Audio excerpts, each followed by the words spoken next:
Alright folks, welcome back. It is day 118. Duolingo Chinese. 欢迎大家好. Welcome, welcome. We concluded unit 31 and I have no recollection. Body parts. Yeah, body parts. And what's unit 30? Clothing. Body parts and clothing. Okay.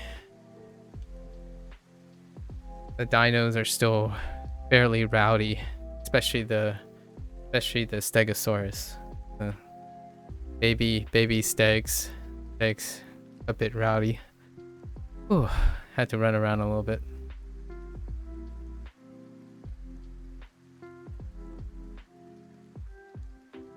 Okay. Unit 31.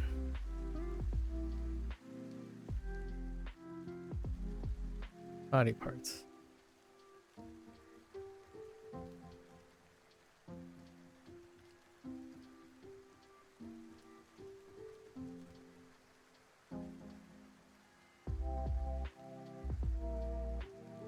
Xiao Gou. Xiao Gou.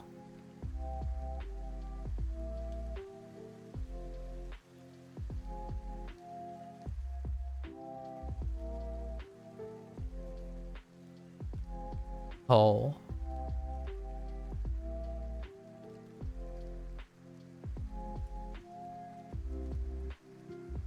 Ofa. Ofa.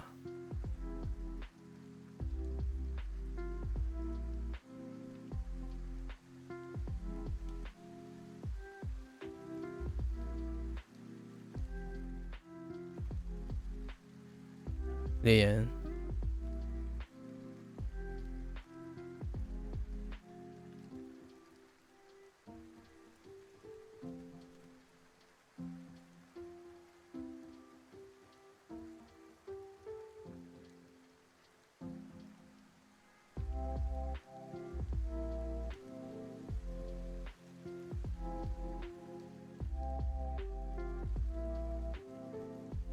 Beads.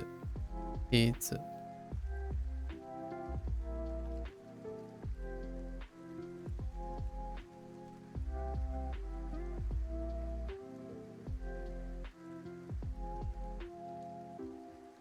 Oh no.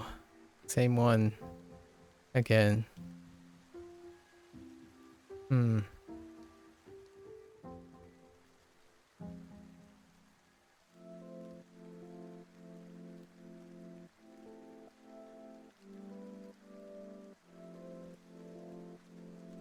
Same one again.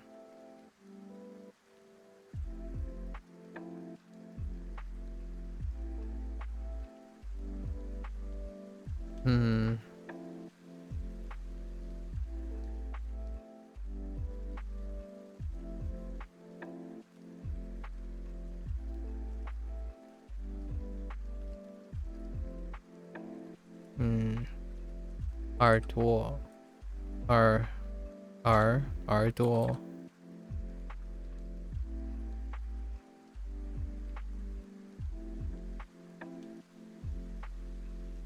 What? Wait.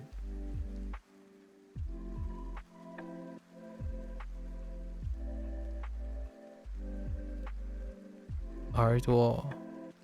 Arduo. Call. Oh. Call. Call. Oh.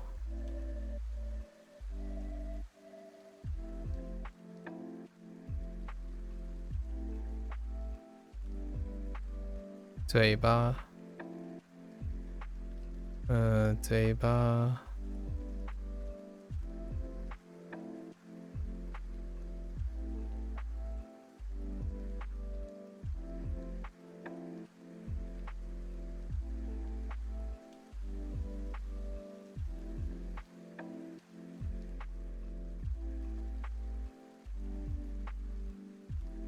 嘴巴。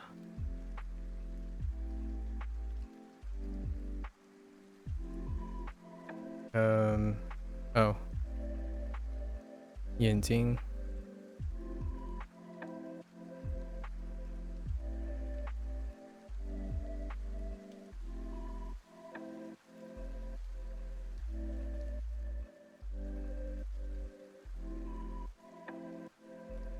眼睛，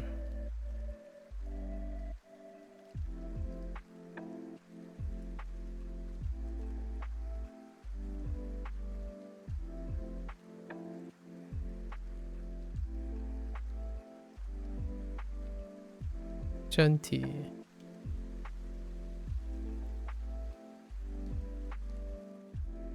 脚，脚，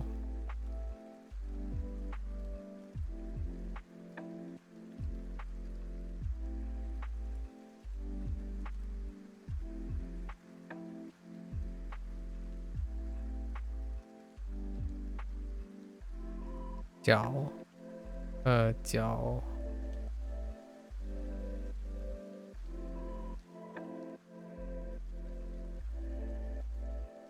走路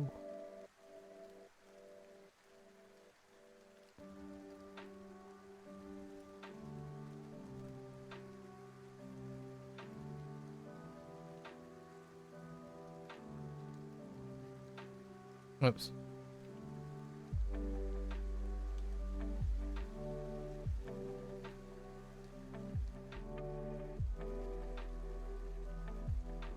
跑步，跑步，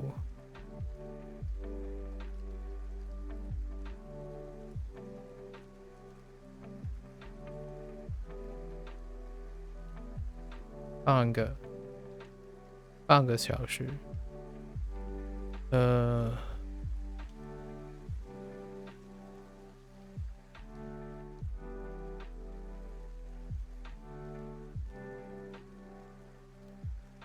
色，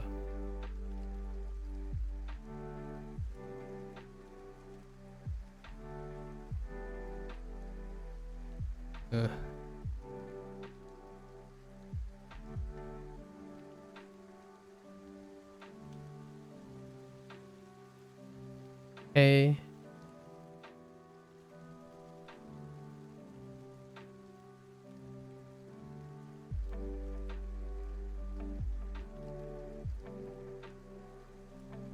绿，白，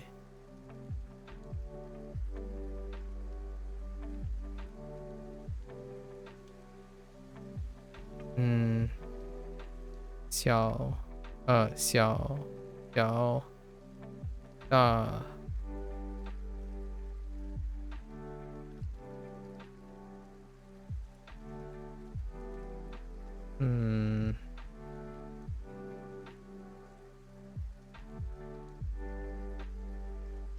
一，哦，wait，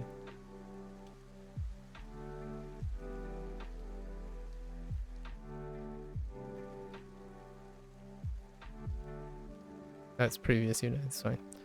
So unit 30.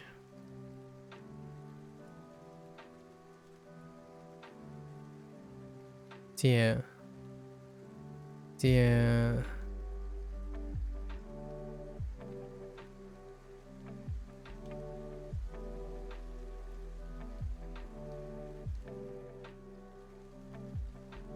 镇江，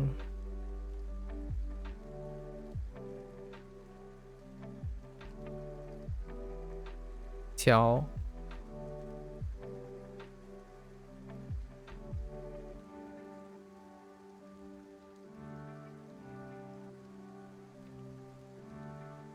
屋子，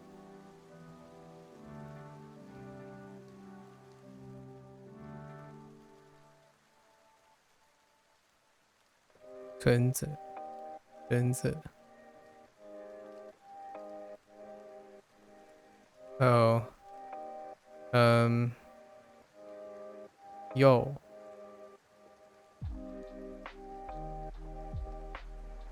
很，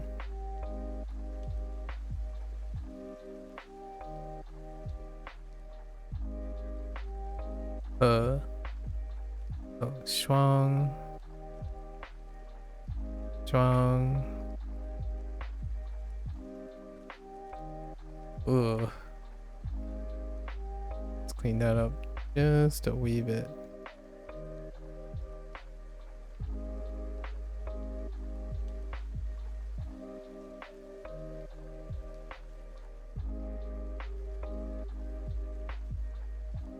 鞋子，鞋子，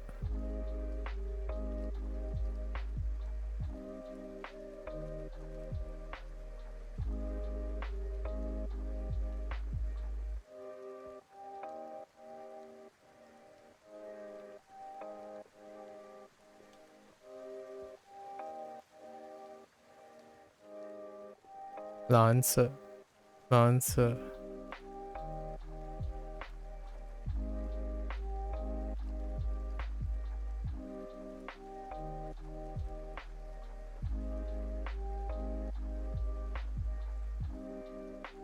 意大利，意大利，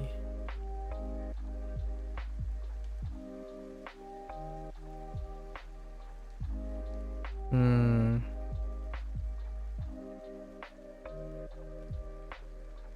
比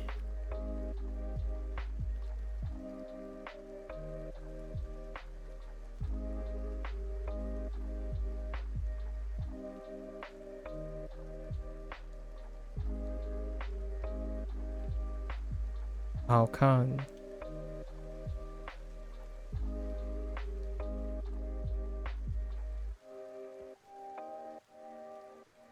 嗯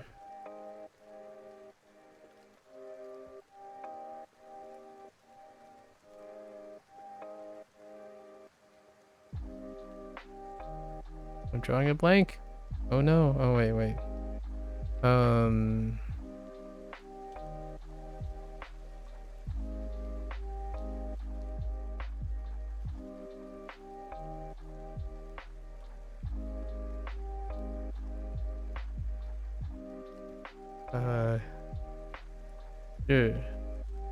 质量，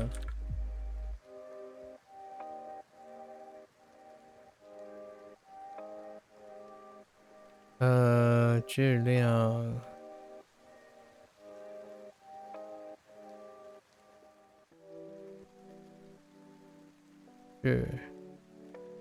质量，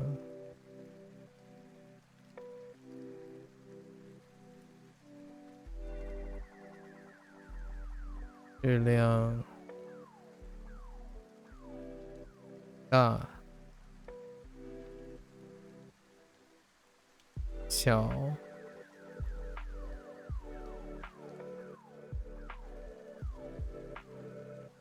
贵。Oops.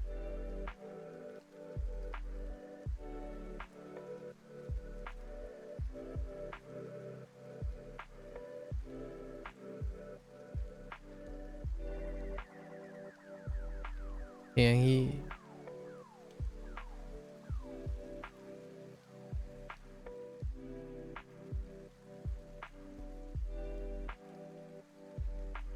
，Oops. Oh, I read this incorrectly last time. Yeah. I'm pretty sure I used the wrong radical there.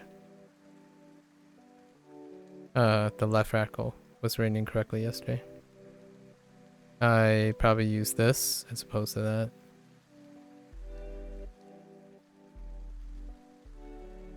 Sure.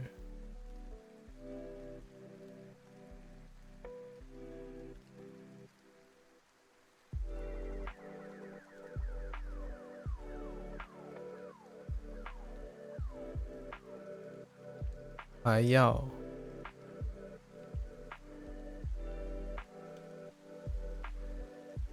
Hmm.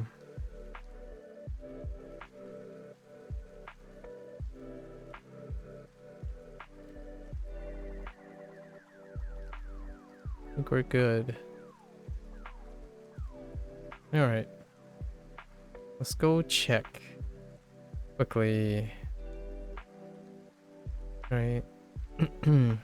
鞋子，鞋子是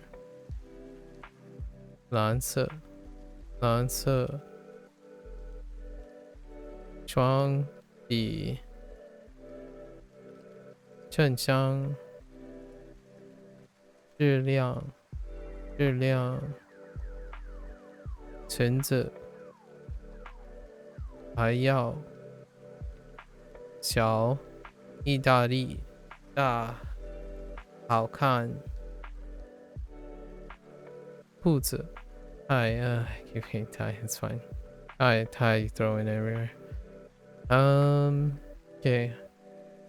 Keep forgetting this. Really need to iron this down. 耳朵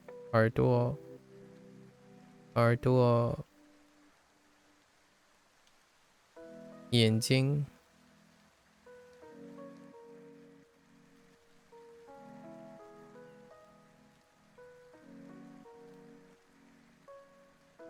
right 眼睛黑色脸右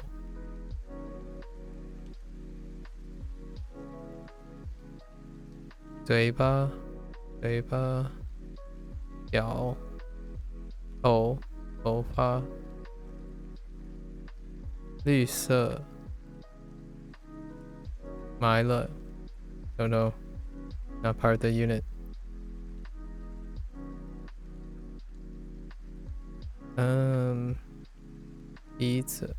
鼻子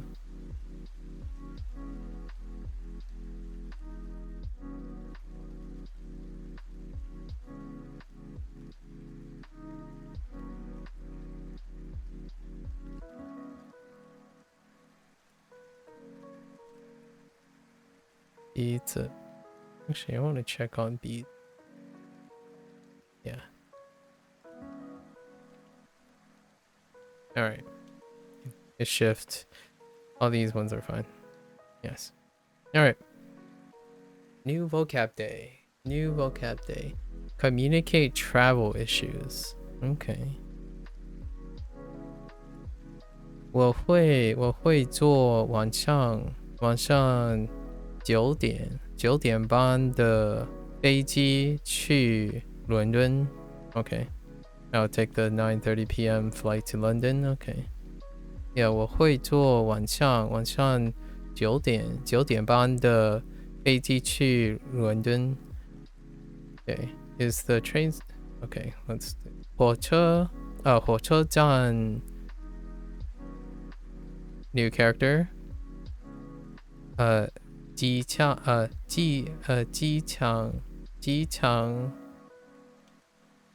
远不远远不远 so is the train station something far away from the airport is the train station far away from the airport yeah 远不远火车站离机场远不远？远不远？离？火车站离机场远不远？离火车站离机场远不远？远不远 ？OK， 不远。你可以走路，走路去那里。Okay, it's not far. You can walk there. Yeah, fair enough. 你买了火车票吗 ？Have you bought the train ticket? Okay. 开车开车去driving 开车去那儿开车去那儿只要一个 it's probably two 一个半小时to drive there only takes half an hour. It only takes an hour and a half to drive. Oh, wait. An hour and a half? 一个半小时 Okay. So one... Wait. It's understood. Okay, it's understood that is 1 hour. Oh, I can see. 半个小时 or 半小时 as opposed to 半个小时 which is half an hour. Half an hour. Okay. 一个半个小时 Okay. 一个半个小时 Interesting. Huh. We need to get on the train now. 我们现在有上火车 Okay. Not too bad. Revisiting old vocabulary. What do we have?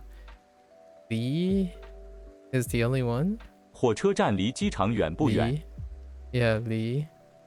And then this is kind of a grammar point here. Is it far from here? Use Li, okay. Li to describe the distance between two places. Just say Li between the two locations and then add...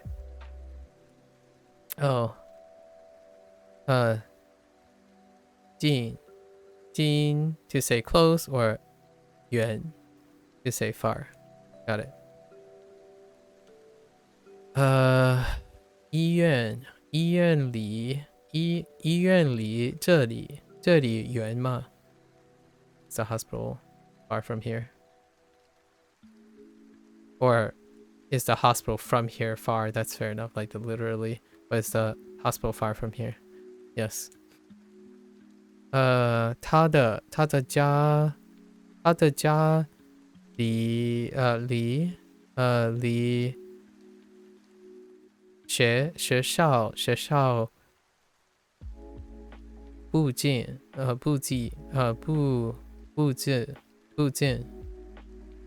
他的家离学校不近。not 近不近。他的家里离学校不近。You can also use 很 or 太 before the adjective, yeah, to modify adverbial, right? 他的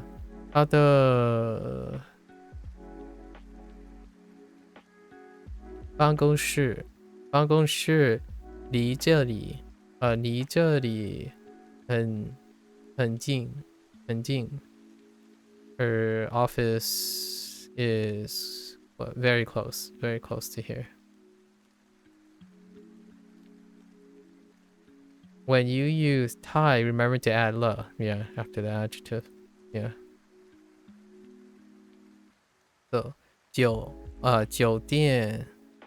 店离饭馆太远了。Okay. Yeah, the hotel is too far from the restaurant. Alright. 4 exercises, it's on the short side. 离 Now that is an interesting looking kanji. I was trying to think of a mnemonic, but 离飞 it just looks like a very angry TV set. 飞 simplified. 飞 I like the simplified. 远离寄福飞远远 Glad we're using yuan again. Yuan because that has been not used in a while. I remember in the back of my recess in my head, but still. Yeah, and 机机场 场 Oh, 飞机 Whoops. That's his airplane, not 我的 airplane. 哥哥不喜欢坐飞机， English comprehension is gone. 我的哥哥不喜欢坐飞机。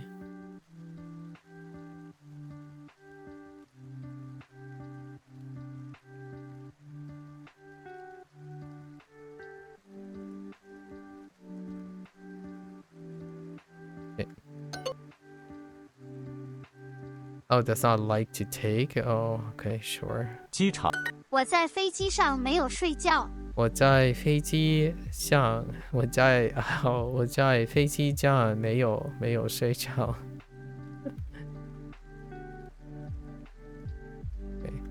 我每天开车去公司。我每天开车去公司。That's a great way to add 公司 back 公司。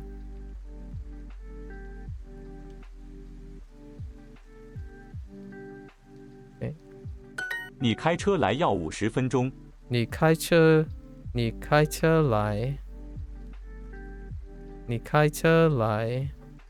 要 something.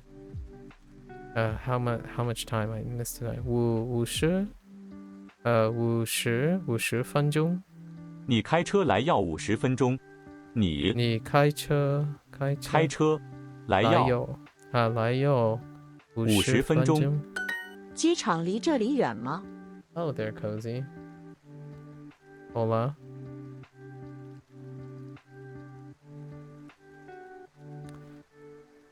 机场离这里远吗？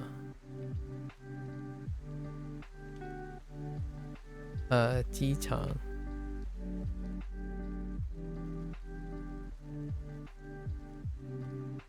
Away from here, I guess. All these positional verbal phrases, man. 远。 Yeah. 他的家离学校不近。他的家离学校不远，不近。Estoy bien, ¿y tú?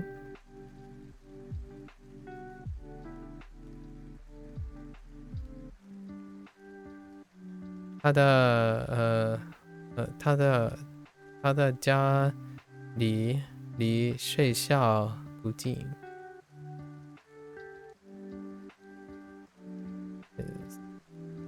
His home is not close to school. 学校。我们现在离酒店很近。我们现在离酒店很近。我们现在离。喂，我们现在离酒店很近。离酒店，酒店很近。很近。我们现在离酒店很近。很近。We are close. We are close to the hotel now. We are now close to the hotel, sure. 头发。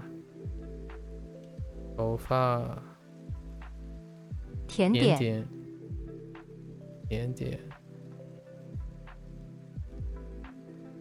You're chilling right now? Came from a town? At a club? Ooh. I was clubbing.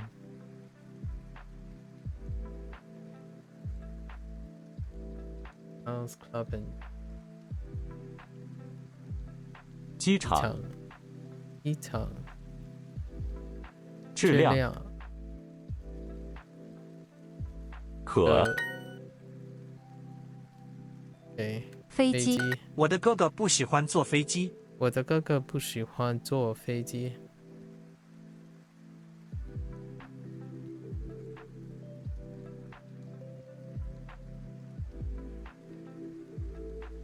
Oh, really? Wait. Is that really how they want to interpret it? That is pretty whack, actually. I mean, that's fine. That's fine. Big plane means flying. Yeah, true. 抢. You were dancing, but it was packed and too noisy. I can imagine. What type of club was it? 圆 飞 Well, that's an interesting looking one. 靠 Oh. Oh. Interesting. 场票 Yeah. You know what? Oh no, it's not quite the same. Not quite the same. Dancing? I mean, that sounds like dancing. It's fine. You're fine. 票 Yeah. 号 Oh. 场 Kao. What are you? I really like the way this looks. 票 Yo. It has a Fei Chang. It has Chang. Fei Chang. Or it has Fei, the other Fei, in it. 票 Yo. 号 Oh. Oh. 离 Li 飞 Fei 场 Chang. 号 Oh. What are you? 号 Oh.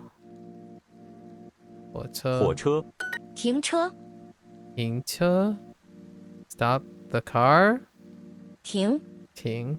Park the car. It's more like it's stop, really. 车 The way this 车 says Tingcha.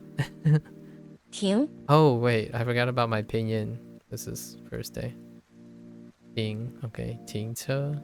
请在这里停 Ting tai with Ting. 请 Ting 在在这里停停请在这里停 Yeah. 请在这里停 Please stop here. 别靠近我，别靠近我。别靠近我。别 don't something me. Don't get close to me. 靠近。靠 Interesting. Okay. Does that check out with the character? That's kind of a stretch. Don't get close to me. Yeah. 别靠近我。在中国汽车靠右边开 What? 在中国。在中国。在左边左边在中国中国。随便。在中国汽车靠右边开汽车。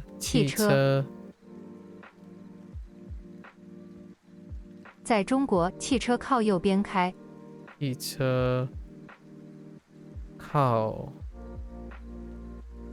汽车靠右边。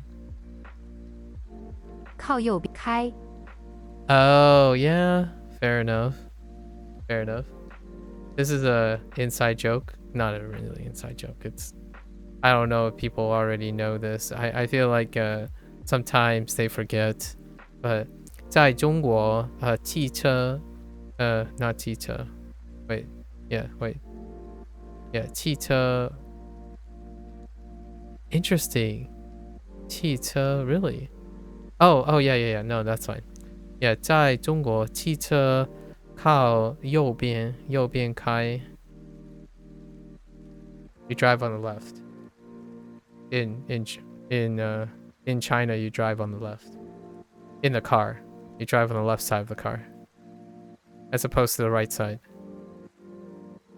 It had 3 floors, but at the start some people with guitars were playing, and then at 10:30 the DJ started pumping. The only annoying thing that happened at the start of DJ was there was a guy playing a brass instrument. Interesting. How's me? You know, business as usual. You could actually drop my anxiety. Oh, because of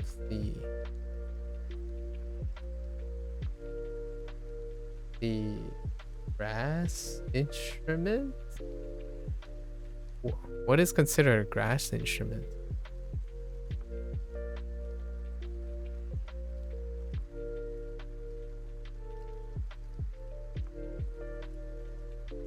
No.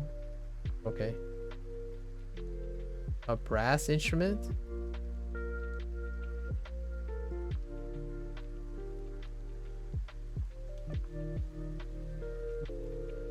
Interesting. 在中国，汽车靠右边开。 Oh.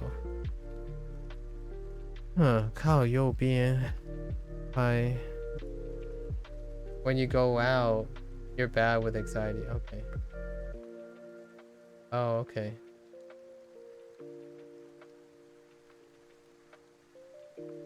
I see. That makes sense.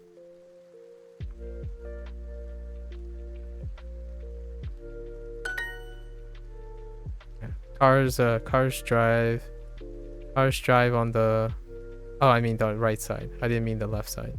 But they drive on the right side. And I'm actually, no, wait. On the right side of the road.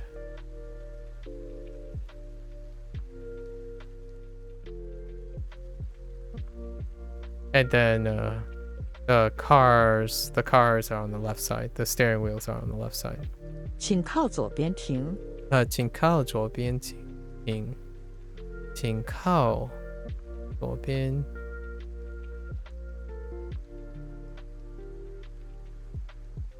请靠。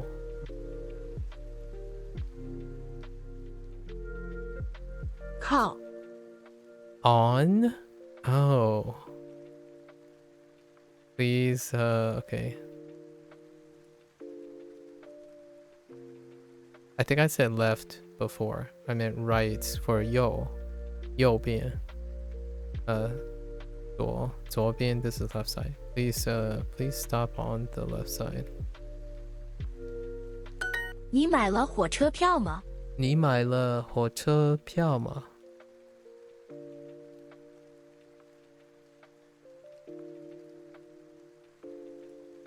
Oh, a trumpet, a brass instrument. Okay. Interesting. A trumpet with a DJ. Or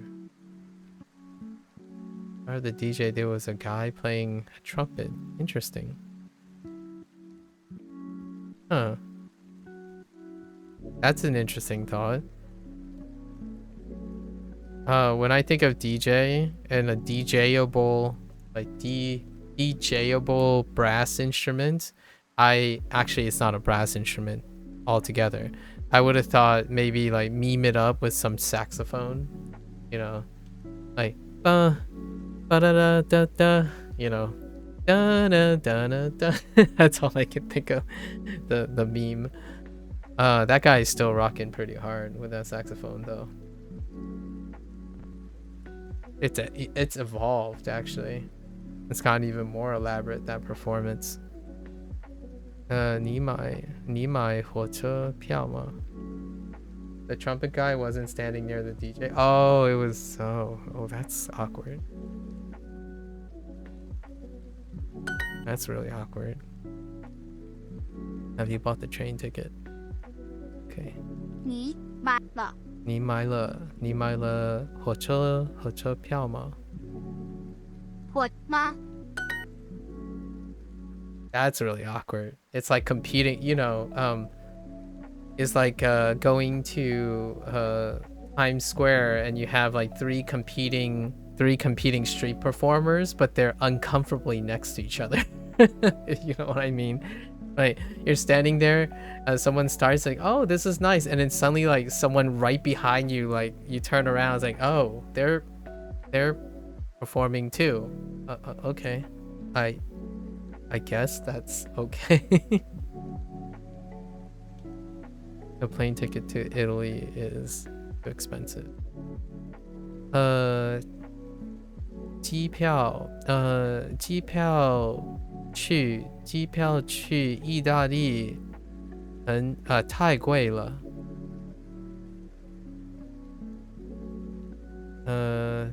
机票去意大利太贵了。Oh wait, I'm missing a duh.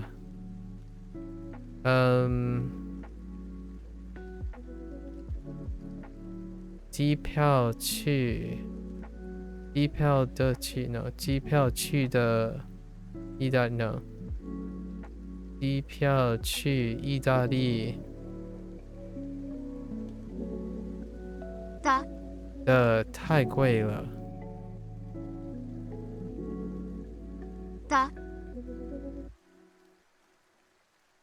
机票的去意大利太贵了，我的太贵了。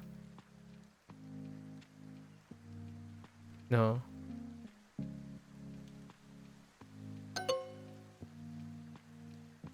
Oh, I see.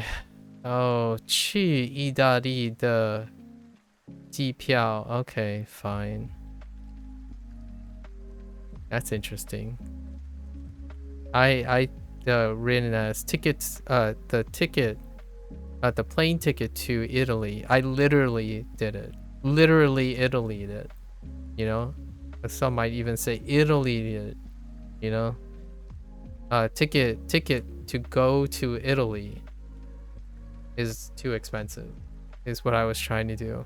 But they went with go to Italy's plane ticket. I see. Fair enough. Fair enough. 我们我们需要买车票，火车票。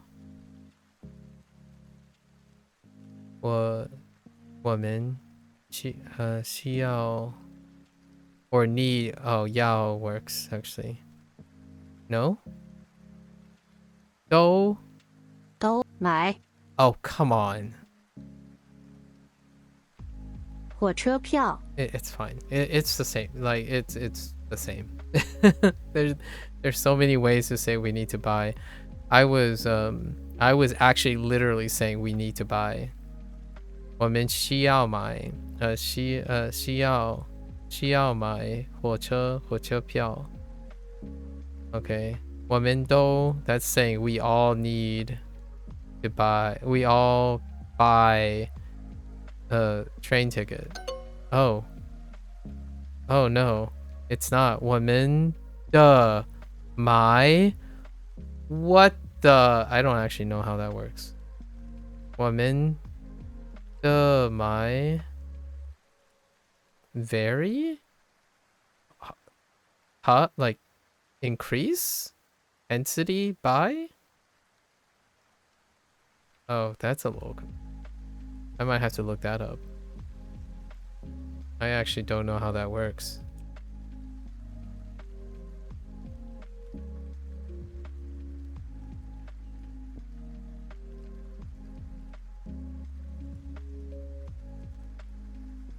Maybe duh to emphasize Chinese? Is that what it's doing? To emphasize? Not that duh.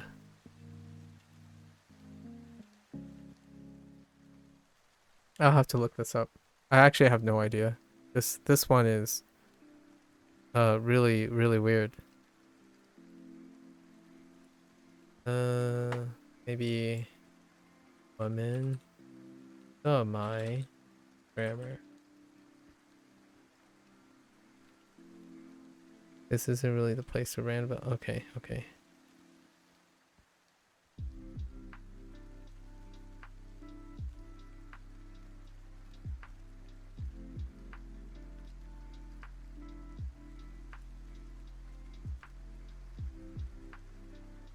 Yeah, I have no idea. I have to look it up. My point, the trumpet guy trying to time it. Oh, I see. Fair enough. So, yeah, this one is really weird. I actually... Oh, no, not this one. The other one. So, 意大利去意大利的机票太贵了 I think this one's okay. I mean, it makes sense. To go to Italy's ticket. To go to Italy's plane ticket is too expensive. You 机 could 票的 Honestly, 机票去意大利太贵了. It's honestly that still is 机票 intelligible. To say like a plane ticket to Italy is too expensive.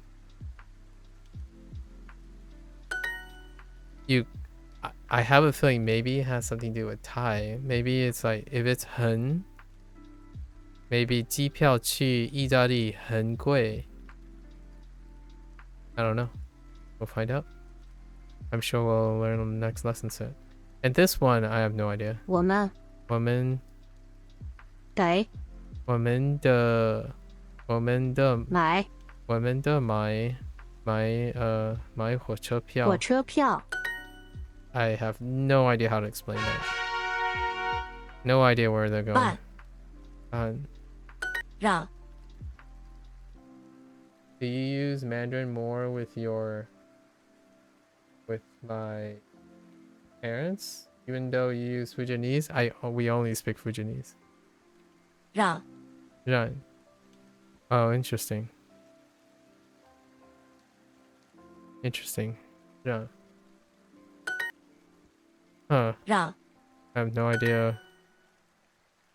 Done. 停 King. That's intriguing.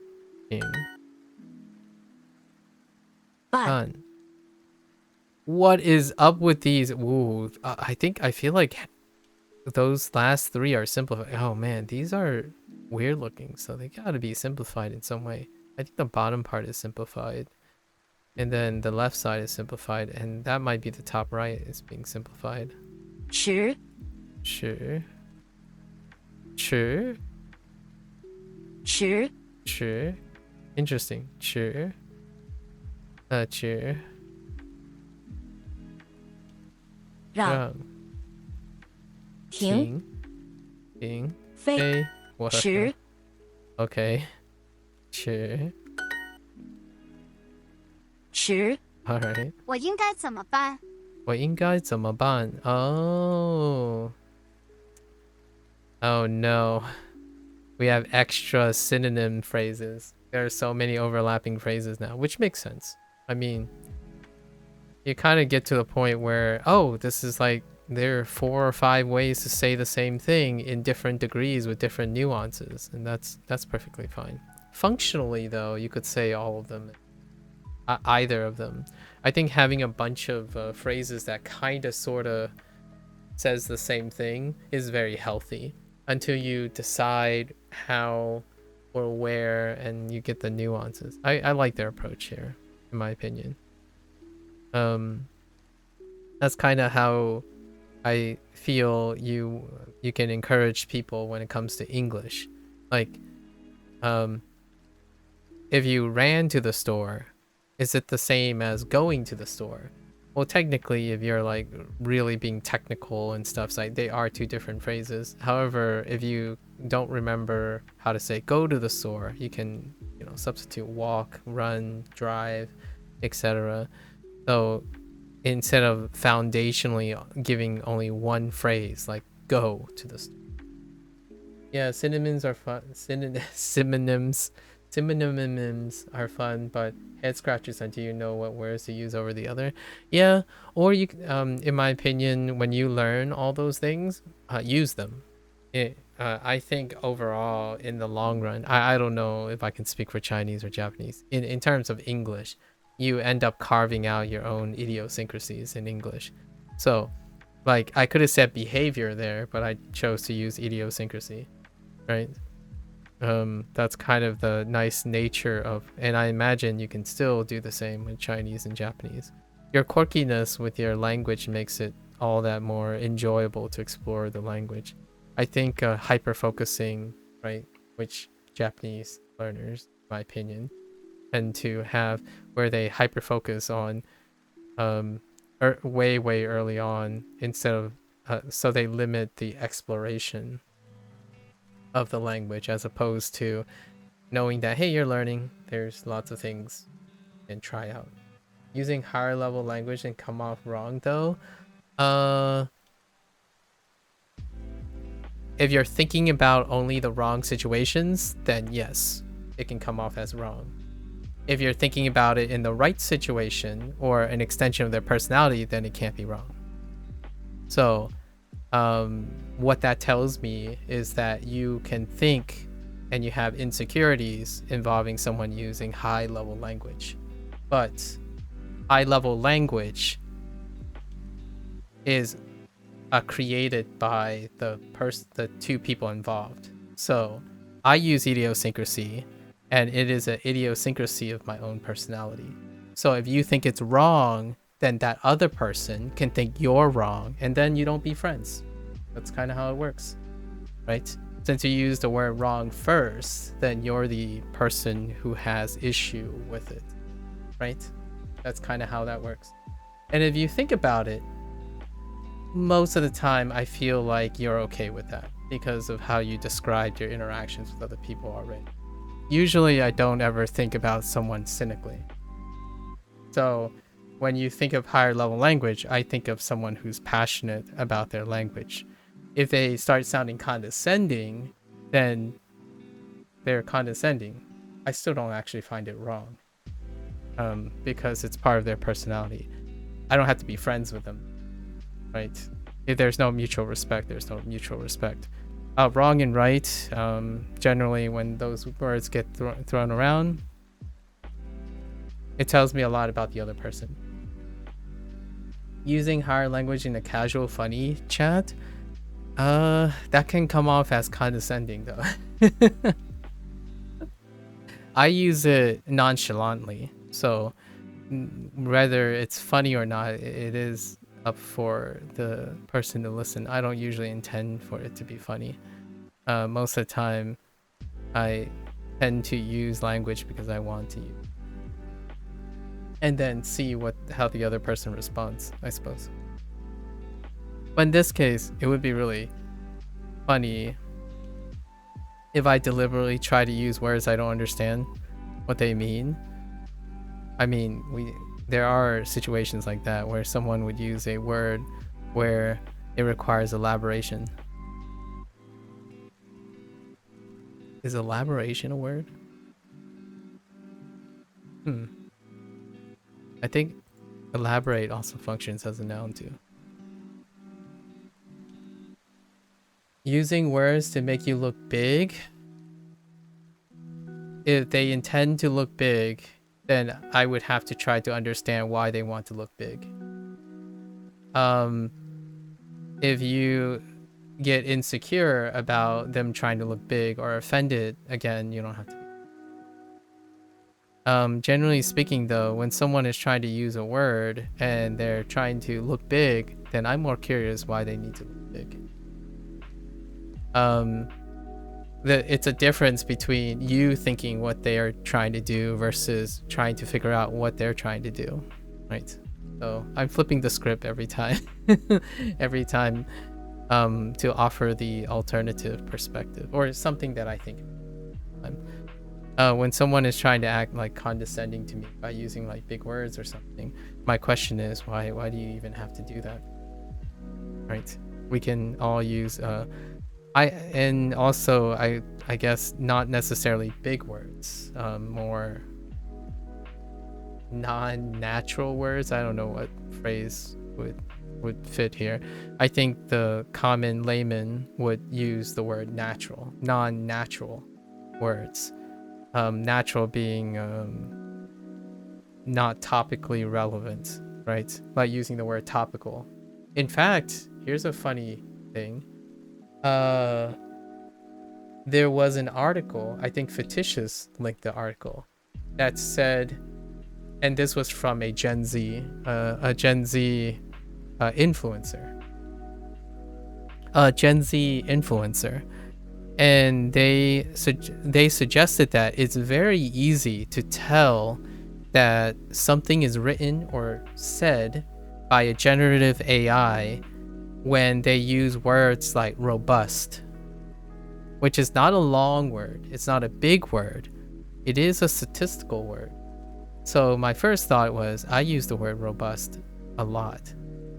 So when you're talking about data, and somehow, so generative AI is based on like,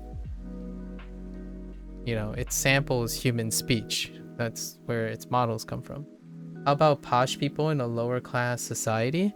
I mean, I think it's great that people want to use different vocabulary in a lower class society.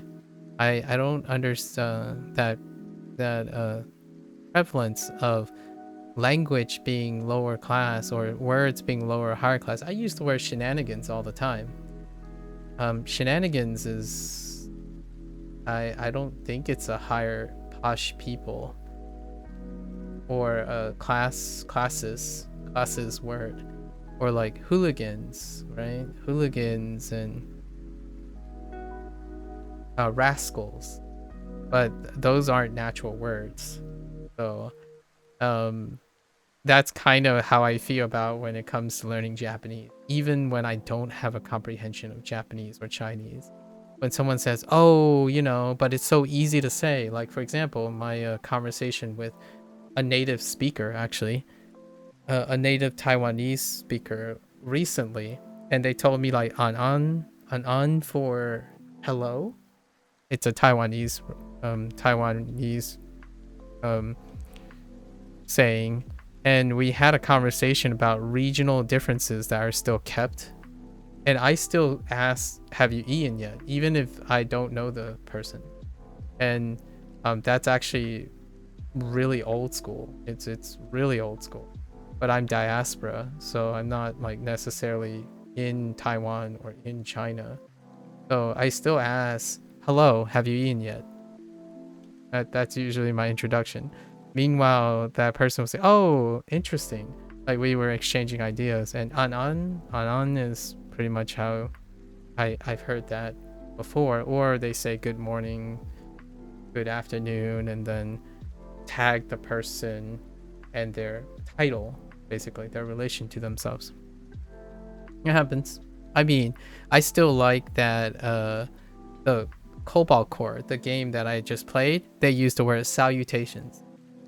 Someone said salutations and I was like, nice. And was it funny? I don't know if it was meant to be funny, but it's still pretty entertaining though. Yeah, it'll be interesting moving forward in the future. You know, the future of language is on an interesting, especially English, because of the internet. Like, I mean, someone said earlier that I am what is it? I can't even remember. What up? There's uwu also, of course, uwu.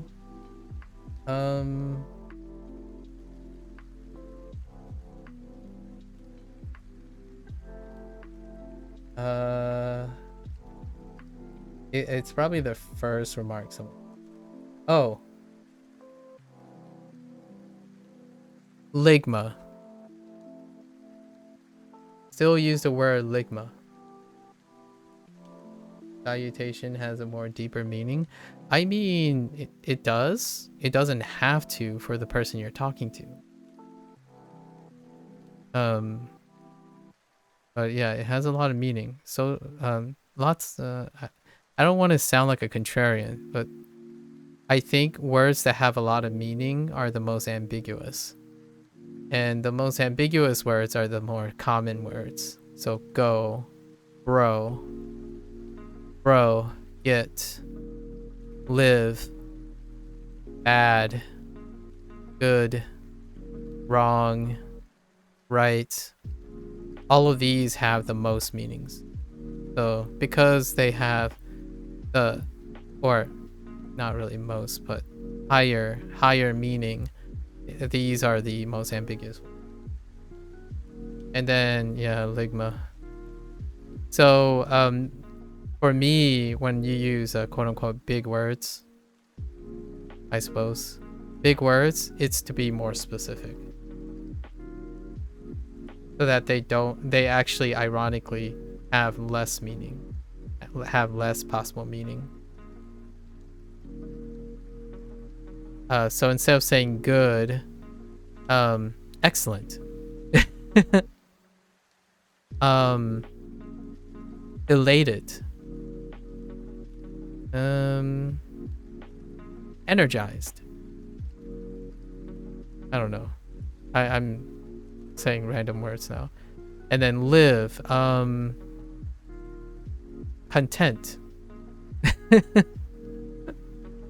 Content. Right? Agreeable. I would use the word agreeable. Well, that seems agreeable. And then wrong. Well, that's disagreeable. Well, I find that disagreeable. Go. Go is like insert active adjective. Bro would be a lot too. So there's just too many. This is the fun part of acquiring a new language. I know, yeah. And I would argue that because of people's abilities to be monolingual and native speaking, they limit this experimentation. They tend to, in my opinion, at least my experience right now, instead shackle that interest. So it's about right and wrong ways of doing things, of saying things right. I'm not saying there isn't. There's no depiction on if there is a right way or isn't a right way. The idea is when you focus on these things, the fun of acquiring a new language is diminished, because now you're gonna say it the way they try to skip things or speed things or just do bare min. I think it's more like bare min. Yeah, I would agree with the latter, a little less than the former, but the former, skipping things, is for sure. Like, skip things that don't matter, right? Skip things that don't matter. Like, you're never gonna say this. Why do you need to learn that, right? It's not natural. It's not natural to say these things, so you can skip them. Like, oh, it doesn't matter if you need to learn hiragana, like, completely.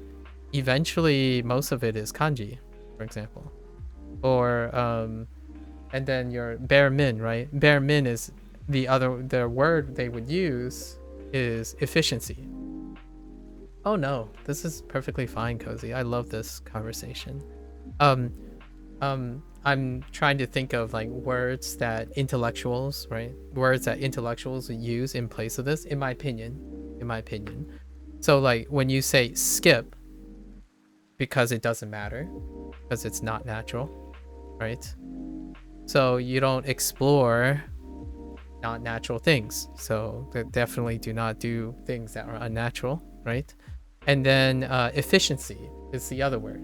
To do the bare minimum is also being efficient, if you know what I mean.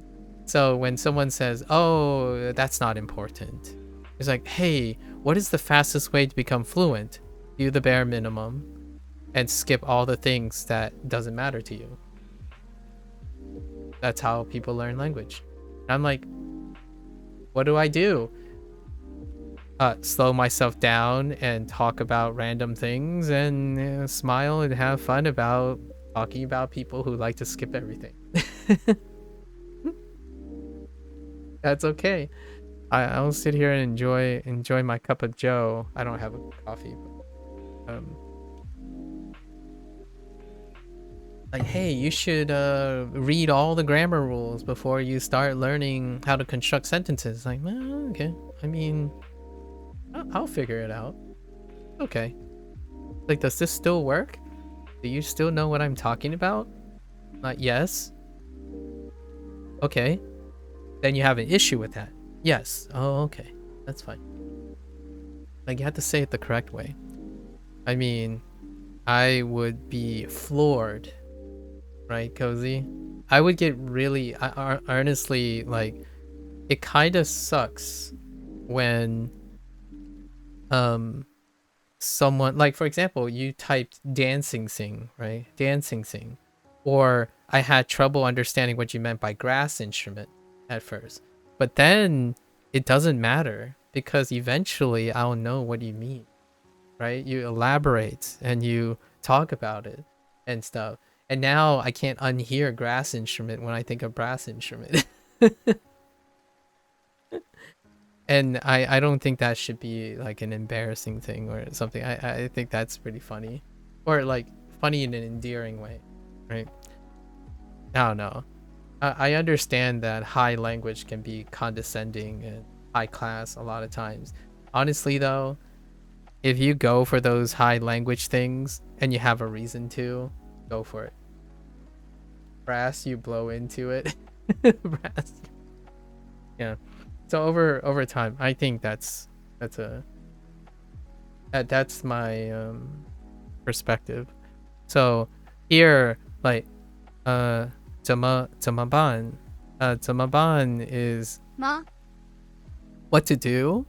And the reason, okay, this is a digression, but it is related to this. 怎么办? So, what to do? 干什么? Right? 干什么? 做什么? 怎么 something. There are many variances, and I knew for right off the bat they're gonna say what to do, which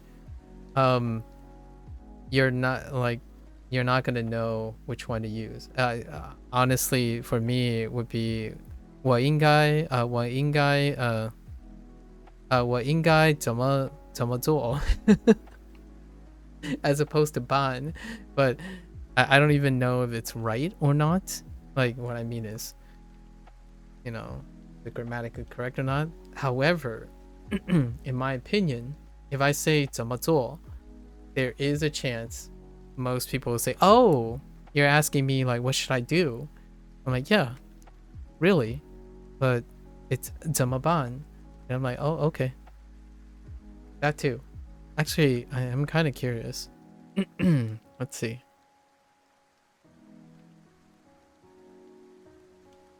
Putting all the pieces together.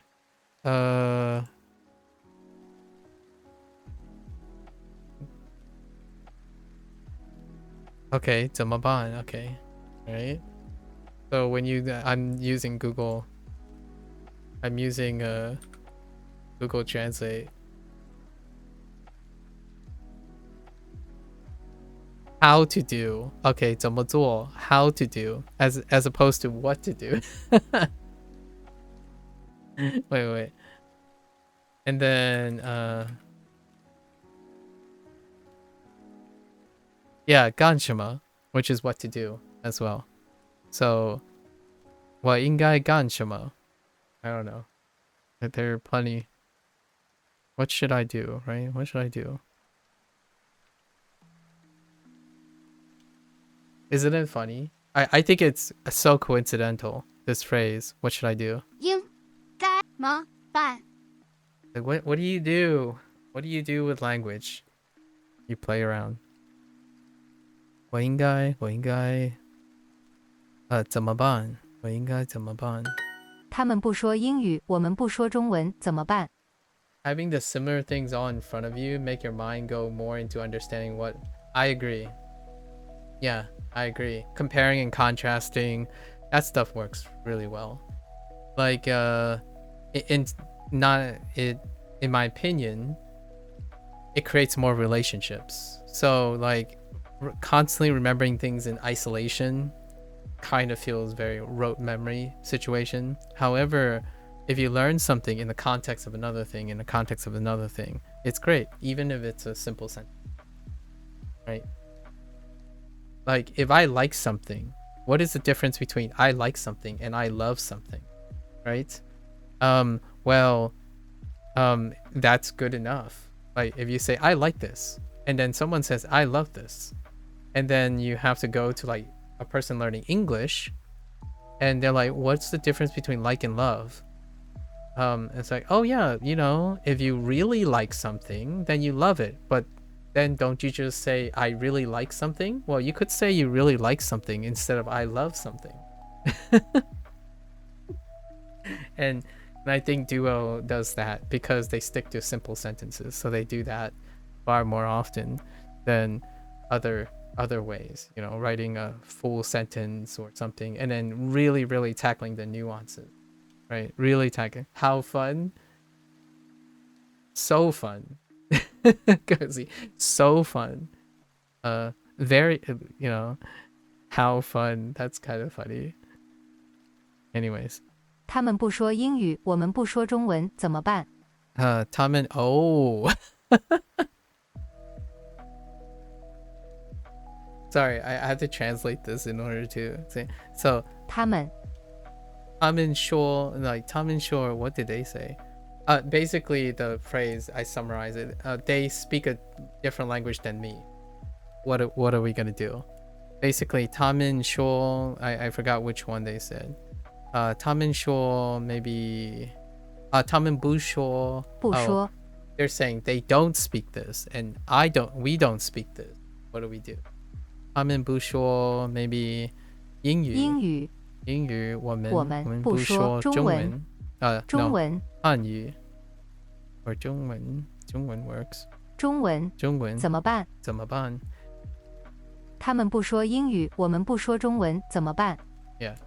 They don't speak English. We don't speak Chinese. What are we gonna do, right? What should we do? 他已经买了机票。他已经买了机票。Okay, 已经。She already bought a plane ticket. She already bought the plane ticket. Okay, fine. 机票。快一点上车吧。 How's your are you still doing your lessons, Cozy? Or, you know, like your Spanish lessons and all that stuff? How's your Spanish like how's your language learning side going? I'm glad to hear you're having like opportunities to dance because you did express a lot about dancing. How's your health? Actually. 快一点一点上车吧快一点上车吧 Let's quickly get in the car. Sure. So 请让我跟你一起去。 Oh, 请让 Oh.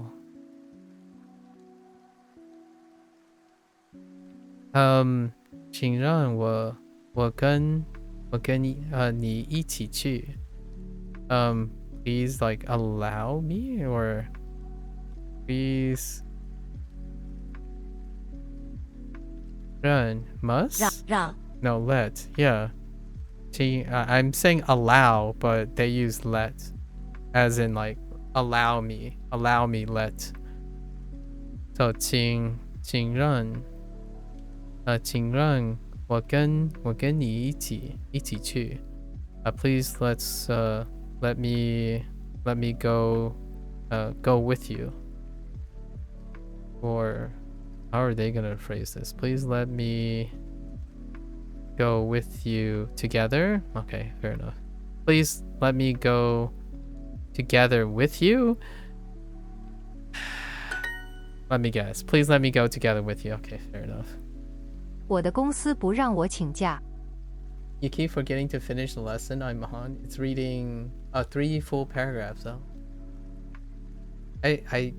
Did I know how you're engaging in Spanish these days? I feel like I should remember this, but I don't remember this. 我的公司不让我请假。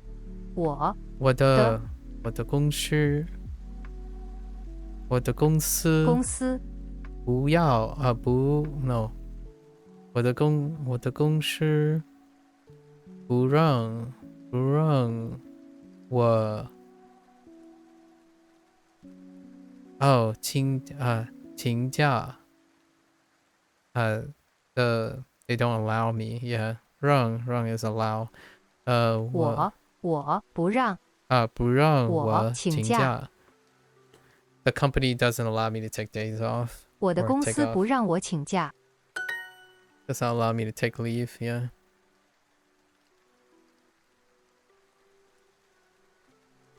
我们 arrived late. 我们来地了 No. How does how does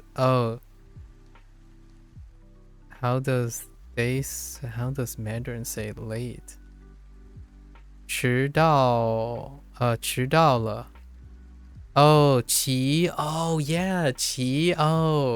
yeah 骑到了。OK 我我们们迟了。迟到了，那骑到了，迟到了。我们迟到了。Right? 我们迟到了。That sounds so weird. 地喽。It's close enough. 骑到了。骑到了。他们不让我们去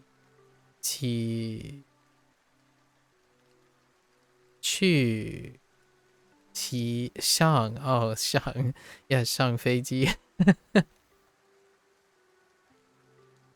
Bushu is one way. Your health is getting better though. Nice. Starting to be yourself some more. I like the sound of that. That sounds fantastic, cozy. Okay, yeah, that sounds fantastic. You're not trapped in BS. Excellent. You're opening up you're leaving the cage that you built, right? Or others built, right? Getting out of that cage. The figurative cage. 不让他们不让我们上飞机。So 我们骑到了，他们不让我们上飞机。Okay, that was a good one. I like these longer ones. These longer ones are fantastic. You know what's really funny is I'm kind of half expecting like connector words and whatnot like in Japanese, but I haven't gotten like lots of the connector words in Japanese where you have to learn the kind of the grammar thing. However, in Chinese it's like very, very compact, so you kind of don't even if you learn the vocabulary word, only it's less frequent that you have to worry about like the word order earlier. You're 50-50 on should I have left it or not. Oh, all right. 50-50, certainly not one way or the other, so that's kind of nice. I think that's a silver lining. Let's get in the car quickly.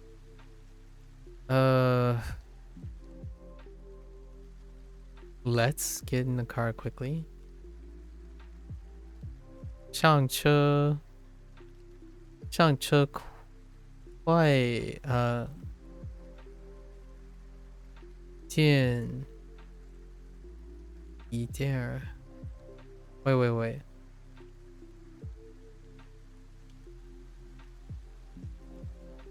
能需要快进一点吧。上车吧。 No 快进一点上车进吧。上车 so get in car 上车快一点。No 快一点上车吧。Yeah, let's quickly get in the car. We are late. What should we do? 迟到，迟到了。我们怎么办 I guess. 我们怎么办？ Are you serious?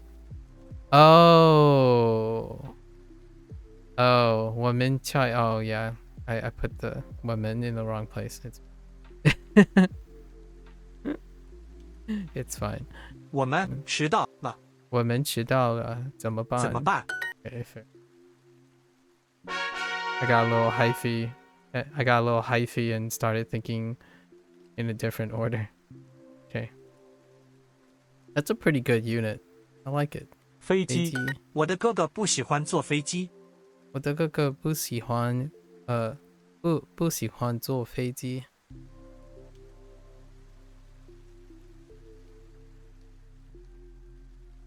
I can like flying. Okay, there's no airplane involved down there as a choice anymore at that time. Right. 去意大利的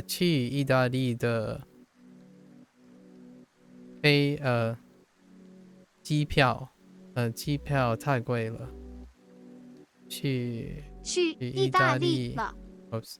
了去意大利的机票了，太贵了。Do I use VR chat or something? No, I don't use VR chat. I haven't interacted with any I haven't stepped into the world of going to the people, if you know what I mean. I have largely done the reverse, welcoming people. At the moment, it's a phase thing. The first phase is to welcome people as opposed to go to people. I don't know if I'll ever do it.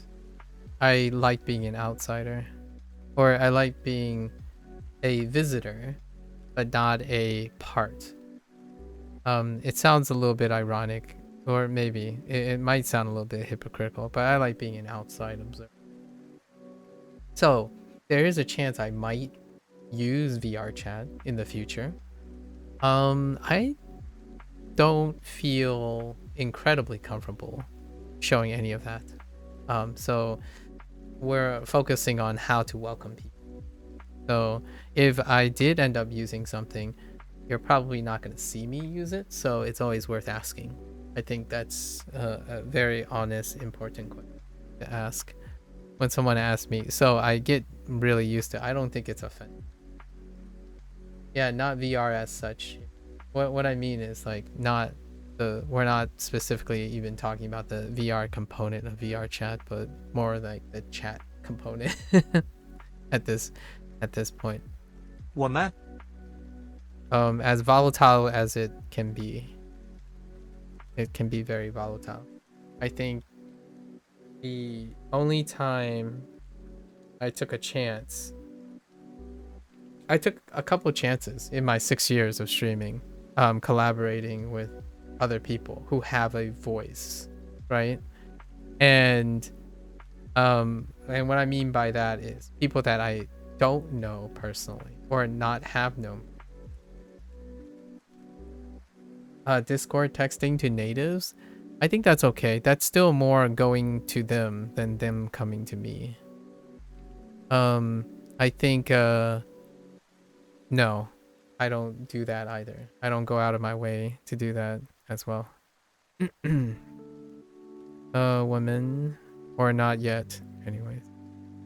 And I would probably not have enough time to do that anyways, for the time being.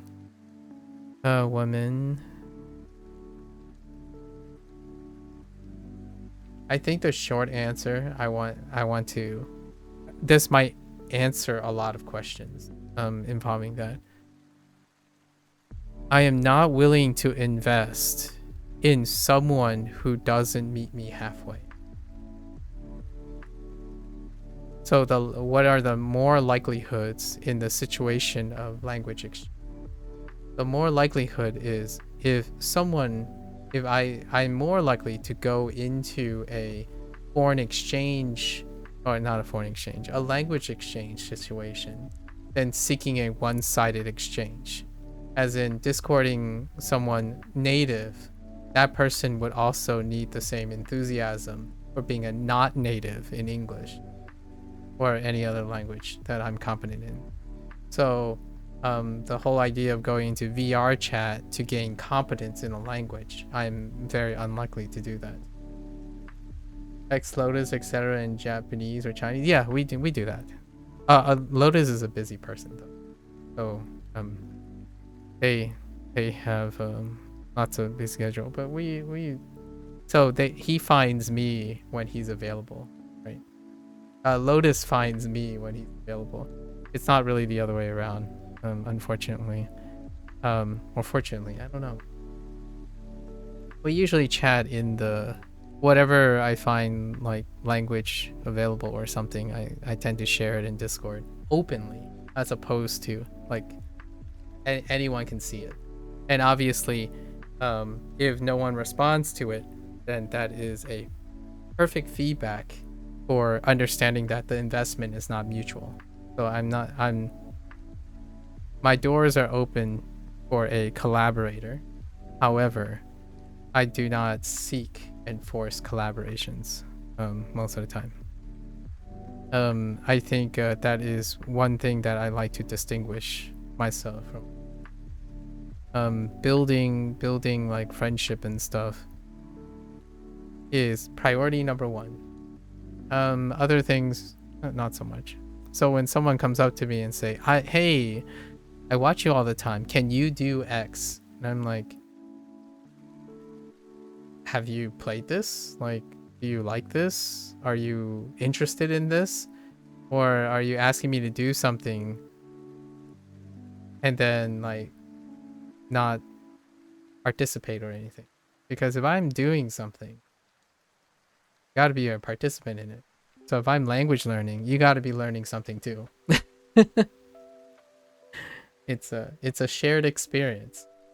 I think a lot of times language learning becomes a one-sided affair, at least in my opinion. And that if I'm gonna do that, I'm gonna pay a teacher. At least in my opinion, I would like them to be compensated for something. So like if I made Lotus my Japanese or Chinese instructor, I would pay him for it. If I was his friend and we only shared the things that become interest to us, right? If he like saw something in Japanese and it reminded of him and he wanted to share with me, that's probably what I'm looking. You know, friends chatting with friends. At the moment, no hurry. 我们迟到迟到了。我们迟到了。我们迟到了，怎么办？怎么办？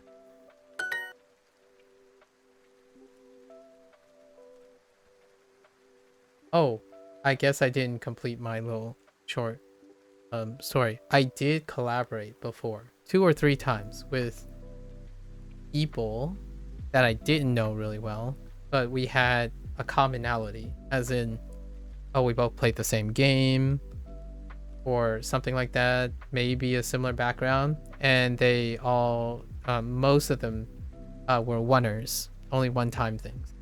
And to me, overall, the experience was that I became associated with something that I'm not. As in, like, the impression was that since we're friends, we share the same principles and whatnot, and generalization ensues. So in a public space like Twitch and YouTube, becoming associated with someone, and if they are have like some sort of common interest, it creates association that goes beyond common interest. It goes beyond. It goes to a generalization of personalities. So I don't want to give people the impression that I'm friends. My friends have to be identical to me, as well as perpetuating misunderstanding. So it's kind of like the thing where I introduce myself and I say, oh yeah, my parents are Chinese and Chinese American, and then someone says, oh, I have a Chinese friend. I know quite a lot about Chinese because I have a Chinese friend. That's kind of what happened with those collaborations. Their drama slowly became my drama, and that was not the hot soup. That's like hot soup. That's social media hot soup. So I effectively had to burn some bridges professionally, or professional. Well, they thought it was professional. I thought it was a hobby. So we already had a conflict of interest. 我们我们哦呀，我们给的有买我们的买 I don't even know how that sounds right. 我们的买火车票。火车票，酒店离饭馆太远了。酒店离饭馆太远了。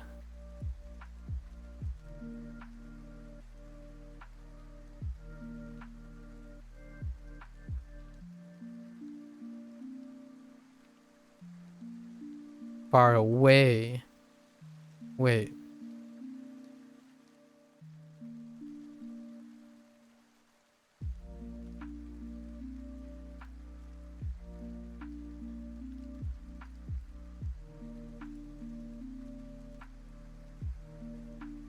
Too? Oh, it's too far away? Oh, 太乖了。太 Yeah. That 不 too. 远，你可以走路去那里。 I don't know if that's ever happened with you before. It's happened to me a couple times. Where that's a life lesson that I kind of learned quite quickly. I still take chances and gambles. I try not to go on the side of cynicism. However, I do it when I know I'm capable of inviting that type of thing. But associations go deep. 不远，你可以走路去那里。 Oh yeah. I rather here's a interesting rhetoric. Sometimes I ponder that I'd rather die in obscurity than become associated with malice. Like, rather than gamble with the likelihood of lucrative promises and opportunities, I rather prefer to live in peace of simple life and obscurity. That kind of thing. A bit topical. It's a bit dark. However, if I had to choose. So nowadays my life experiences have kind of tainted my ability to really invest in other people. However, that doesn't mean I can't enable them to go and pursue their own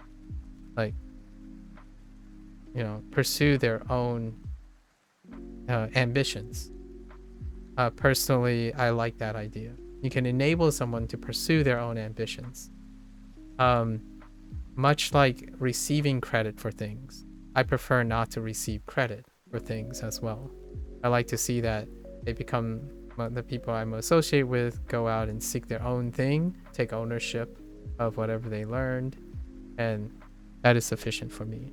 So being associated in that capacity is my goal. If someone is thriving, becoming happier indirectly, that's fantastic. I take zero credit, in my opinion, because it's indirect. Whatever I do, if it helps inspire someone, that's fantastic. And I tend to downplay that association that I had anything to do with it, if they so think that I had anything to do with it, right? Being truly integral to someone's success means that I also share the responsibility of anything that comes after, in my opinion, or more responsibility. Not that you're completely vindicated. That would suggest that position where like, oh, I'm an influencer, I can do whatever I want and without any consequences because things are indirect. I'm not suggesting that. I'm saying there are less obligations, less likely entanglements, as opposed to embracing the whole thing. Like, remember that credit is where credit's due. However, anything that follows also holds responsibility. It's a double standard to think that you can only take credit for the things that are desirable, but do not take responsibility for the things that are compromises. And collaborations are kind of one, right? It's wonderful to share success, but their failures are also become your failures as well. At least in my opinion. That's how I would perceive it, for better or for worse. If I enter collaboration with someone, it's do or die in both ways. No, you don't leave a person hanging, and you also, when the going gets tough, right? You don't abandon ship when the going gets tough, and you don't, etc. You're in it to win it. We're going down together. 不远，你可以走路去那里。 That did not happen in any cases of my collaborations. 不远，你可以走路去那里。不远，你 wait. 不远，你可以走路去那里。你可以走路去那里。你可以不远，你可以去走路那里。你可以走路，你可以走路去那里。那里。快一点上车吧。快一点上车吧。我们得买火车票。我们得买。我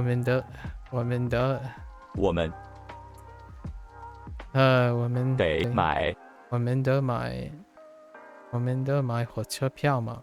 火车票。I don't know about this one. 他的家离学校不近。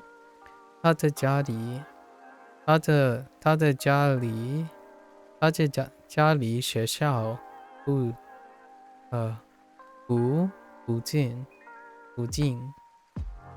近。OK. 近。他的家离学校不近。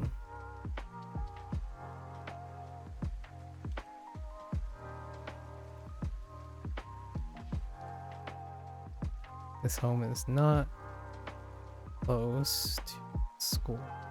你们得走路来这儿。你们得走路。Oh, they did it more. 走路。你们得走路。你们得走路。你们得走路来这儿。来这儿。So you need to walk to come here. 你们得走路来这儿。开车去那儿只要1个半小时。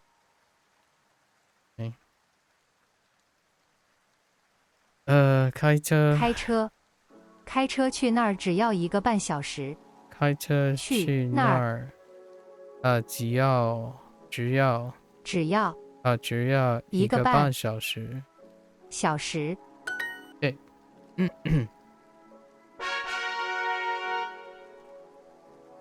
Who am I as a person? I like to help, but sometimes I gotta not do it. Yeah. It's a tenuous thing, but at the same time, I think life has that way of, oh, there are only 4 new characters. 离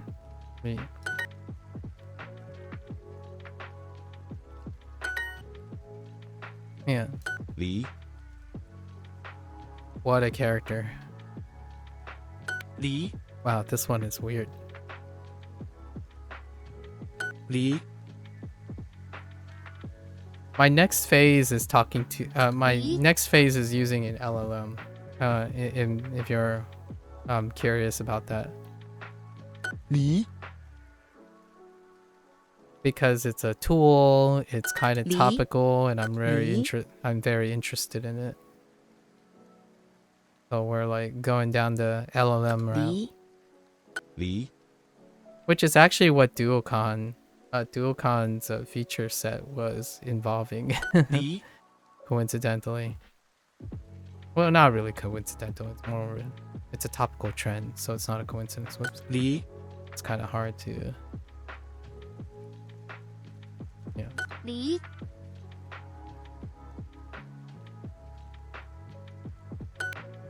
Speaking other languages, it shouldn't be a learning situation always. Yeah, it shouldn't. Always. I think I talked about this a couple of times when people talk about always. You know, the irony here is it's never always. And saying not always is, I find that very agreeable. Whenever you say always as your system of measure, then I would agree. It's never always. 离 That's probably the only two phrases that one of the few phrases I say with absolute words like always and never. 离 Speaking other languages and speak with what you know. Yeah. 离 Honestly, sometimes you can speak with what you don't know. And what I mean by that is 离 离 without sounding like a Li? broken record, it's not always about Li? being correct. Which is the same way of saying 离 try to explore, like feel the room, right? Dynamically. We both have things in common. Yeah. Yeah.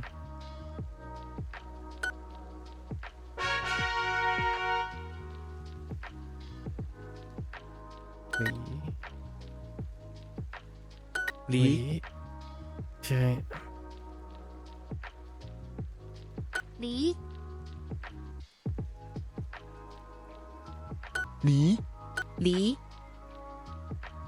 Using absolute words, and then negating Li? absolute words is very agreeable Li? most of the time. 离 Just checking out random streams, huh? Hello, Goofy. Hello. 离 Random. So you turn off the algorithm and came onto a random stream. Or do you have an interest in language learning?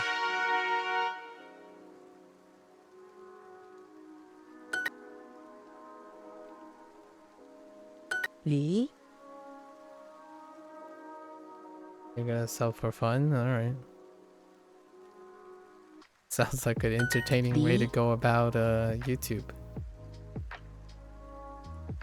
离 离 Oops. 离 离 离 离离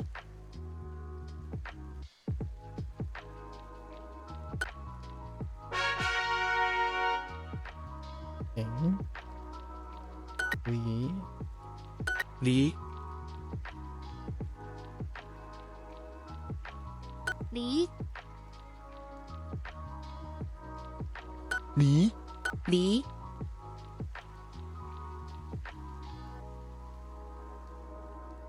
离离 离 离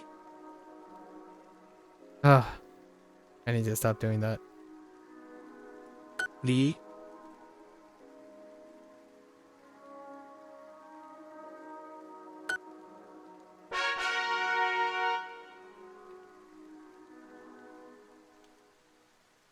开车，开车。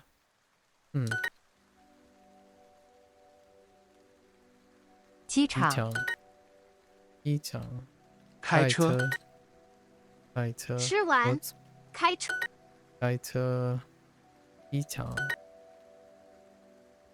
开车，我家，开门，帮助，机机场，场，开车，开车，机场，开车，开车，开，手机，开车，机场，汽车，汽车，开始，始，机场，机场，机场，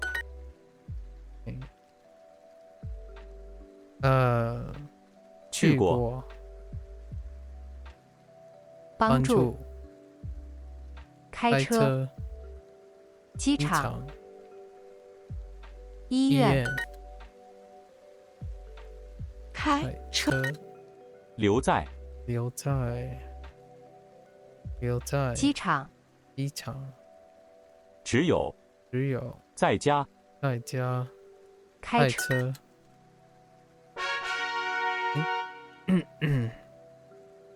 诶，车，车，开开车，车，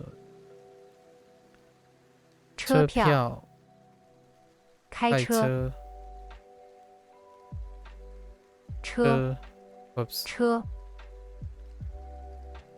开开始，始，汽车汽，车，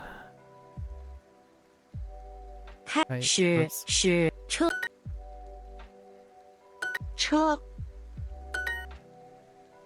车，开始，开车，车开车， ，Oh 开 my 车 gosh，，车，火火车，车，汽车，汽车。You don't have your charger and it's 9%. What happened to your charger? I hope you didn't lose it. I all the more reason to go and rest, right? 开车，Actually, now that I think about it, oh, if it goes dead, I'll chat later. Someone took it. Oh. Come to think of it, it's really late, right? So you went late night clubbing. 下车，下车，点，店，开车，开车，开，开，里，离。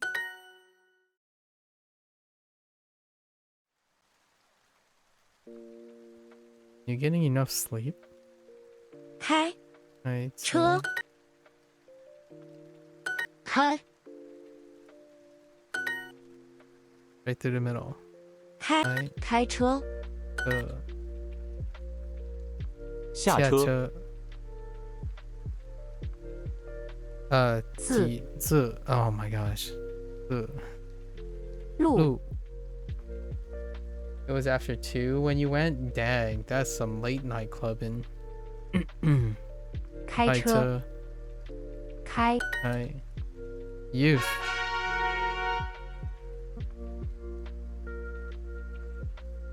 远，离，离，远，远，离，胖，胖，远，远，离，离，住，哦，高，高。From 9 till after 2. Yeah. I see. 远，离，远，远，远，近，近，离，离，能，能，错，错，离离，好，好，好，不，不，远，远，离，离，到，到，远远，远，离，离，错，错，矮，白，哦，矮， I 收 Okay, next character. 机场 Oh no. 机场商场商场机场机场太晚。手机号码。飞机上。OK. 商场商场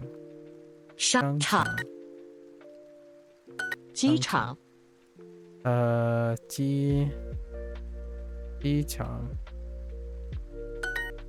机场商场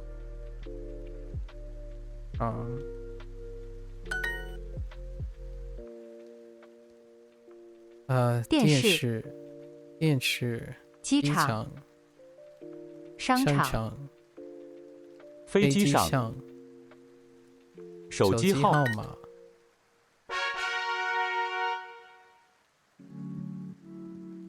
飞机不远。飞机不远。衣服不远。不行。飞机冰箱飞机飞机不远。不太。筷子汽车飞机不远。盘子飞机这些勺子不远。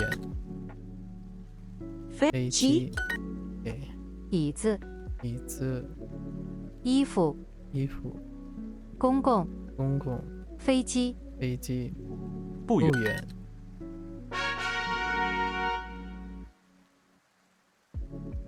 飞机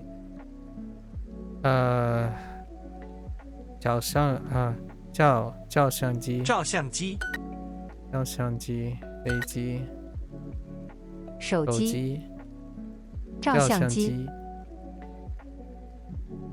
手机号码。飞机上。飞机照相机照相机飞机飞照相机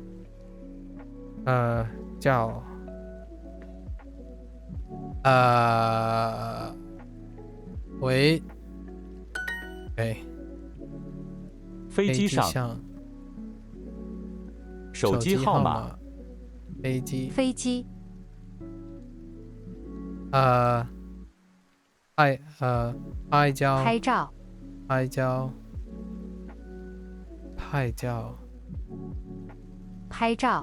拍照照相机 for 拍照飞机机场飞机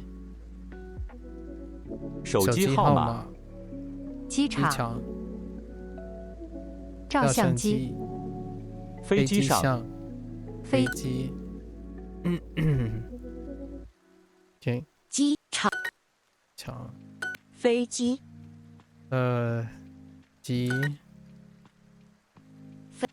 机场照相机飞机商场飞机上。机场we got 19 minutes, right?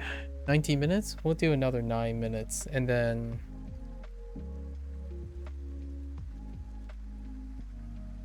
together some mnemonics. 停车。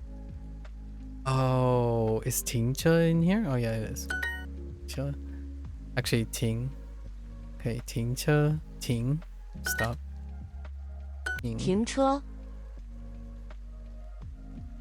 Oh, you look 停 weird. 停车停，停车，停车，停 You know what the right hand reminds me of? Oh, it's this Monster Rancher creature. Here's the eyeball. Right? They're wearing a hat. And it's kind of like Balloon here, but it's on one leg. Monster Rancher character. 停车 Or Sully with one leg, I guess. 停停车 I mean, it kind of looks like a lamppost. That's why. 停车，停车. 停 How does that help me? 停， Maybe like a stop sign? That could be used as a mnemonic. Sure. Ping. That's overly general though. 停车 停车. 停车停车，停停车，停，停，停，停停，停车停车 停车，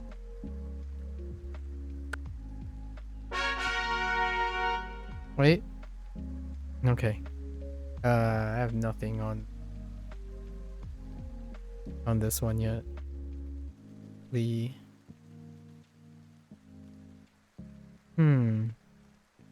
Nope. Nothing yet. 停车.停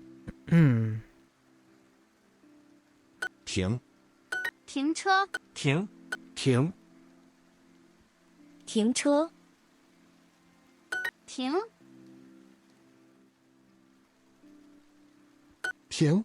停车，停停车，停车停车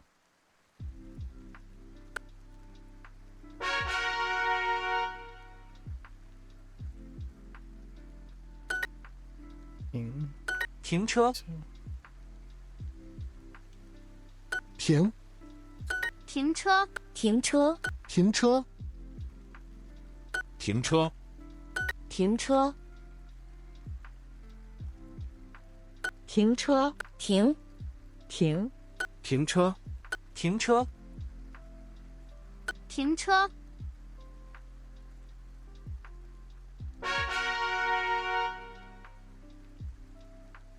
Okay. 停车. 停车，停，停车，停车停，停车停车，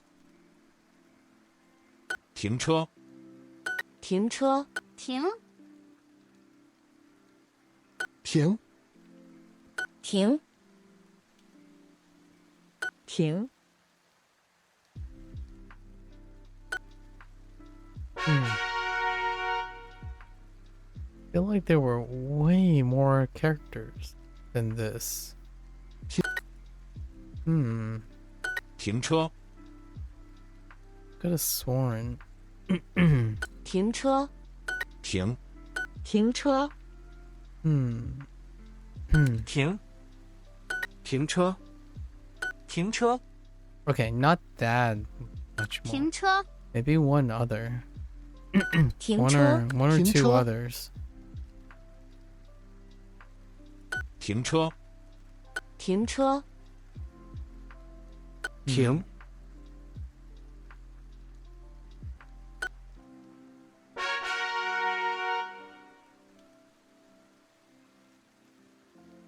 迟到 Okay, 迟到.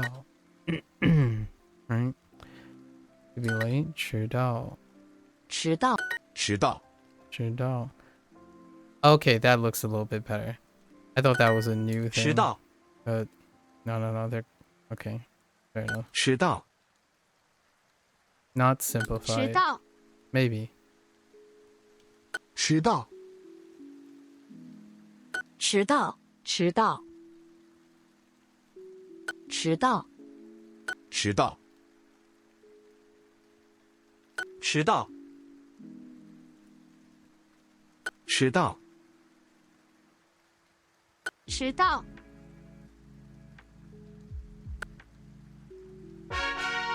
Okay. Travel issues, right? Travel issues. 迟到。迟到，迟到，迟到，迟到，迟到，迟到，迟到，迟到，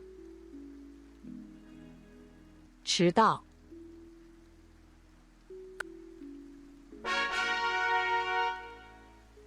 不让， There it is. 不让。Okay. 不让， Okay. 让， Oops. 让，不让，让，让，不让，让，让，不让，不让，不让， Oops. Okay. Alright, we hit all of them. Okay, so no surprises on... that's kind of surprising. Okay. So.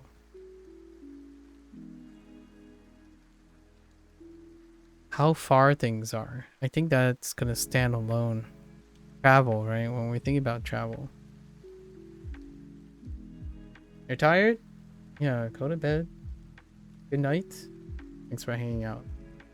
Cozy. Good luck with everything. Hopefully, you keep on going on the up and up. Until next time, right? Until next time. Thanks. I will try my best.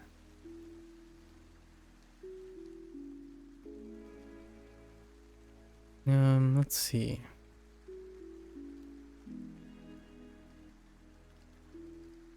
Okay, so we're thinking about distance. So when it comes to communicate travel issues, distance. Distance is one.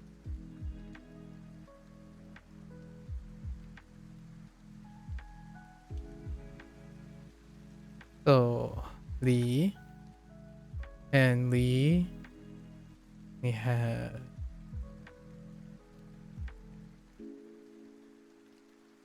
Oh, just kidding.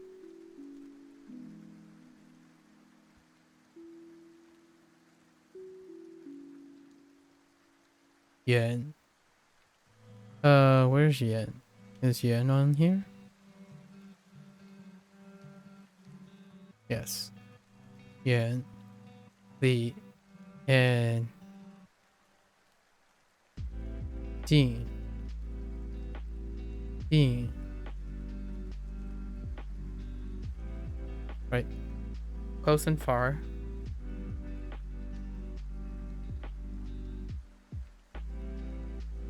We have locations. We do have locations. So we're gonna have to format the location. So wedge it in between here. Location. Yeah. Oops. Fei.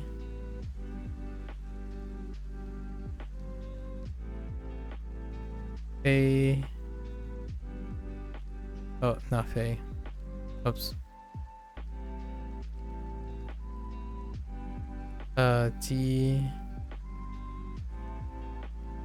Ji Chang. They finally add Chang? They probably haven't. No.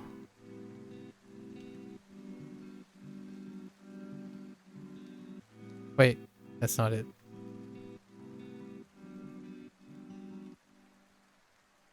Right. Ji Chang. Where the heck is G? Is G's got to be on here. Here it is. Oh, they have it. Yeah, these two. Yichang. Other locations we have. Oh.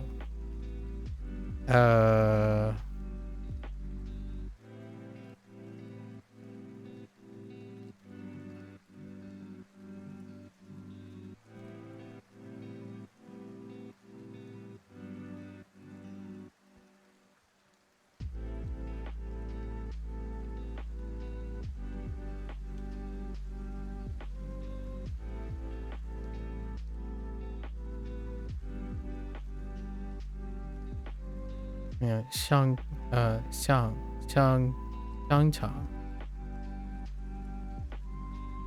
Oh, wait, yeah. 香肠. And then actually also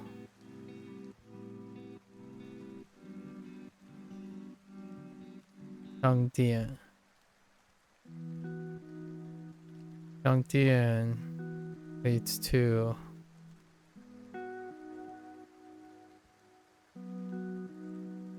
酒店.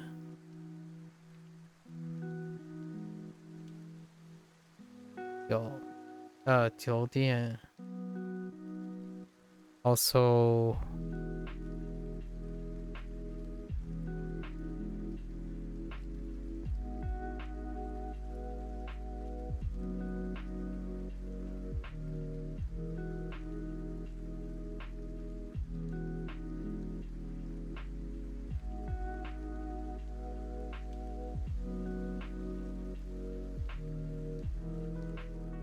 学校 is 学校 here? No?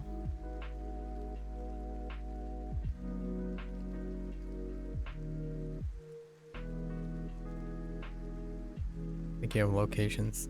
学校.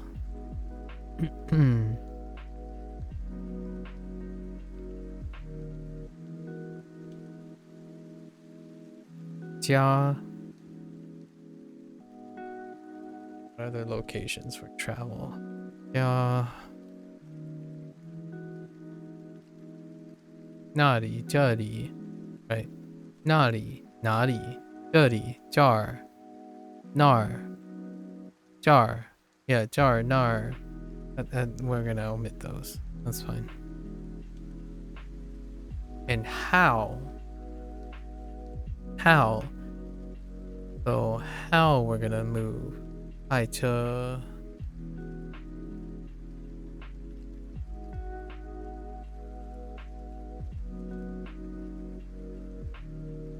开车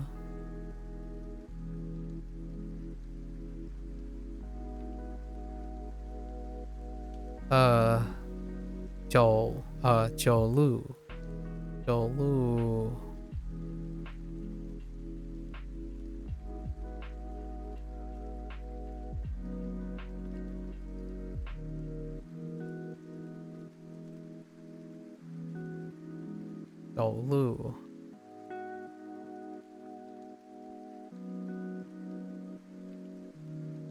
not gonna go into like 出租车地铁公共汽车 oh but those are means that's like 做 something we're not gonna do that maybe not. I have new things right.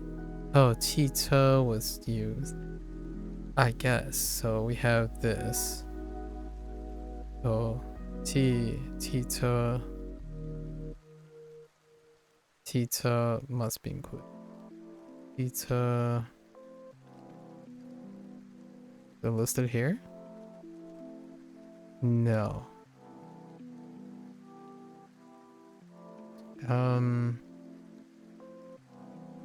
It's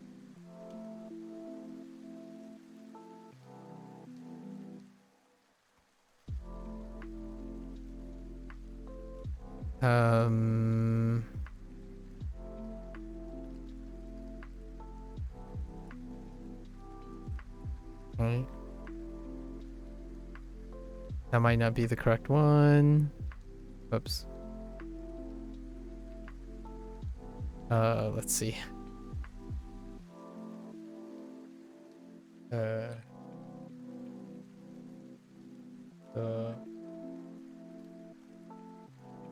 Oh yeah. Dang it. I keep getting the two T's. Oh man. Okay.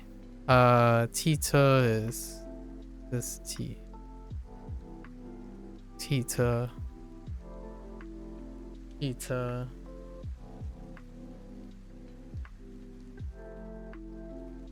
Zamaban. I guess Zamaban will do up here. Zamaban. Ban in 办公室. Oh, 办公室 is a place. I'm guessing that's why they put ban as well. 办公室.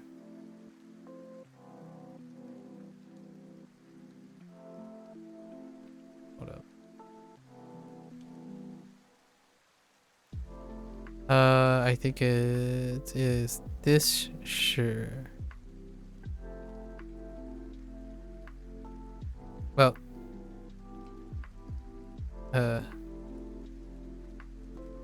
this shirt. Maybe not.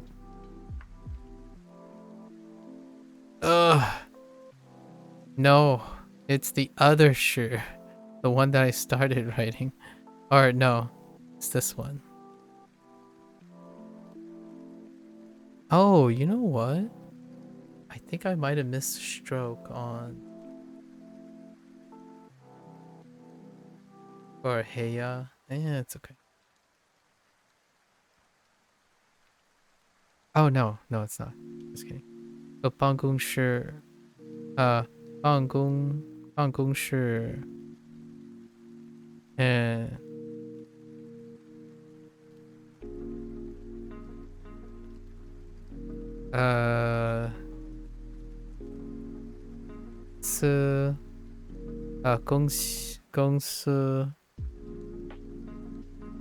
公司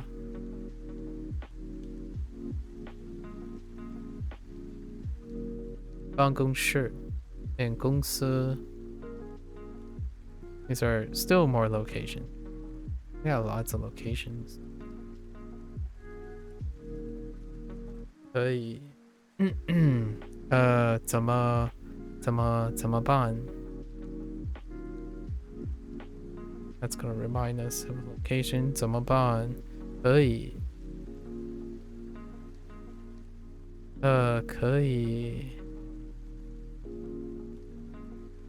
we have allows and stuff. So 可以 what is it?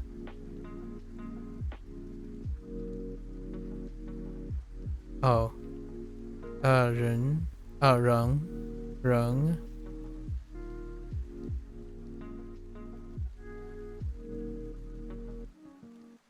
maybe 不人 yeah, 不 everything 不远不近不近不远不近不可以不让 okay.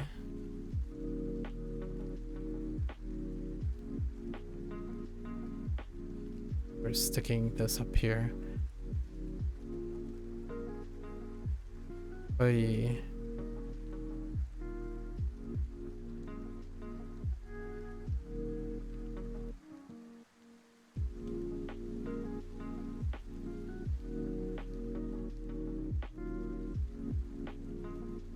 So 人 Okay. 人爱车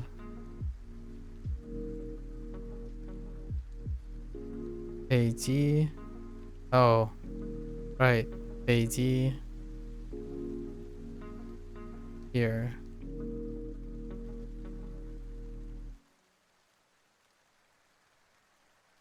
飞机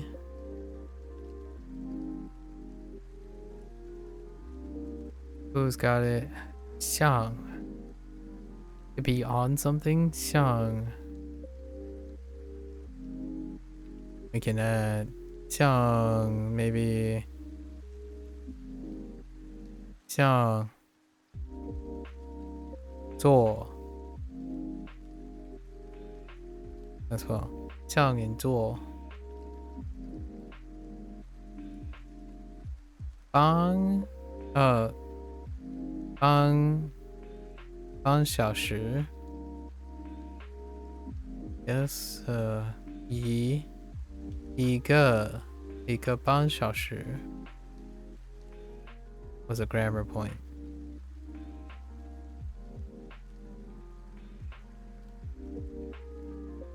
小时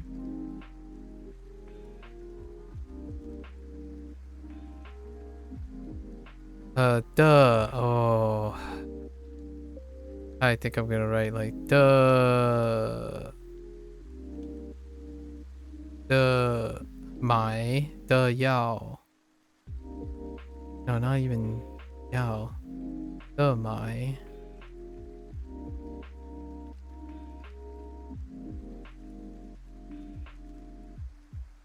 的买 That's the one that I get triggered on, so fine. 火车 Oh no, there is 火车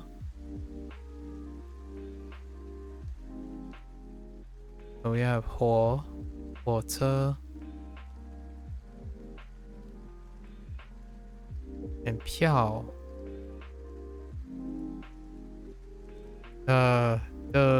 okay 的买 will then have 票 any type of 票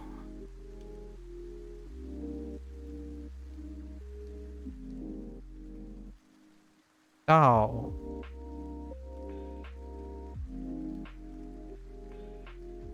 Yeah?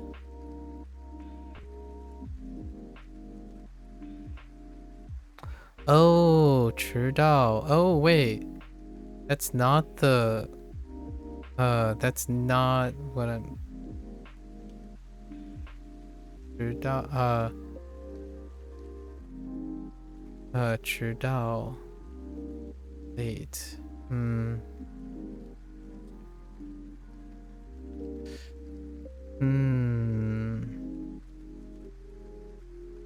Get over here, I suppose.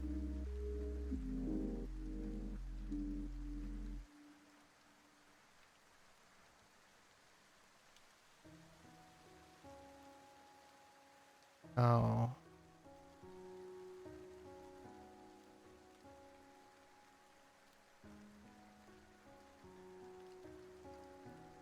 迟到 Okay 怎么办可以 There's definitely more. There's definitely more. This is what I'm looking here.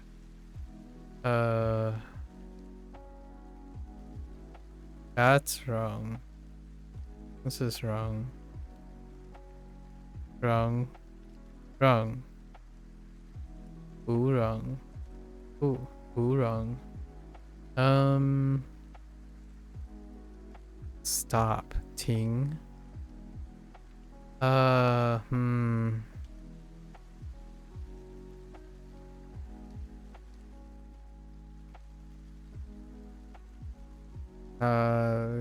Yes, we're going with this group.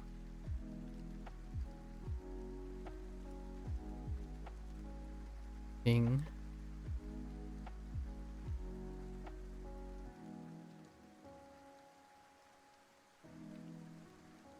So what is it looking like? We have tons of locations. Multiple modes of transportation. Only 4 characters to remember that are new, and the rest is dealing with context. So how do we context this? 做做像定做像 no yeah 做像定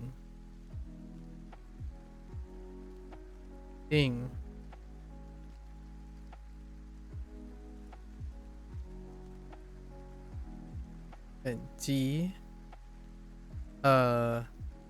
location D location, tons of them. D is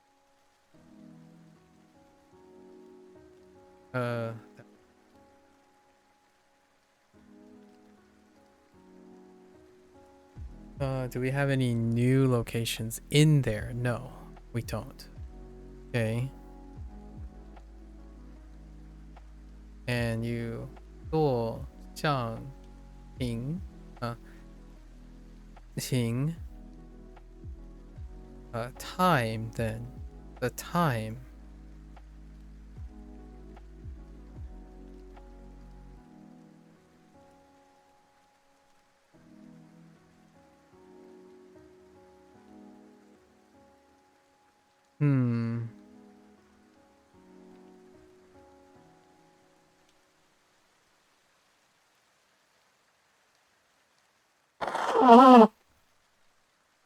Oh, sorry, I missed the mute. I bet.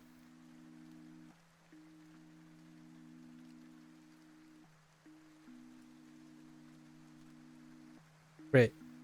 It's happened. Blew my nose into the mic. Okay. Sorry. My bad. Okay. I think I got this.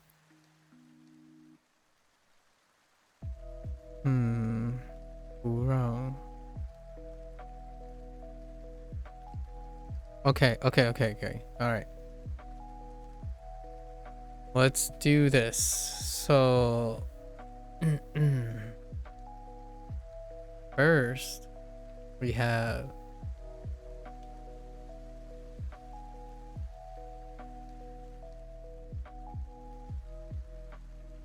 locations. So let's start with locations. Okay. Ready, set, go. So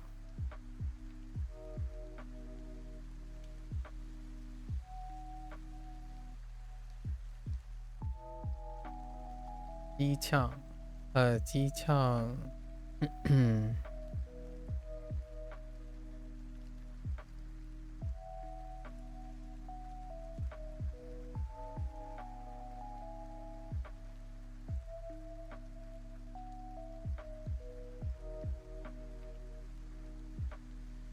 Actually,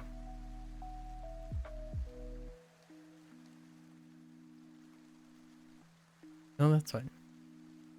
I'm good. 上场，上场，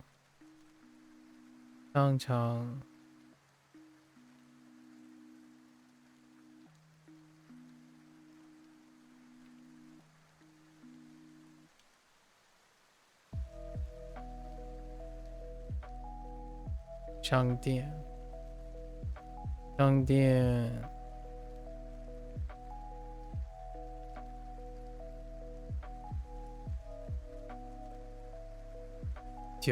酒店，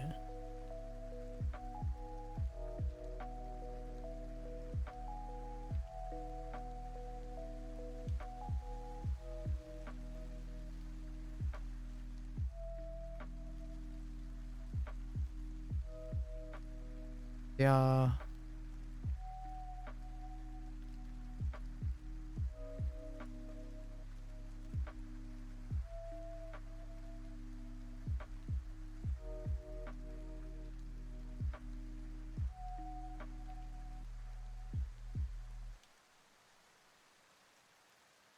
学校。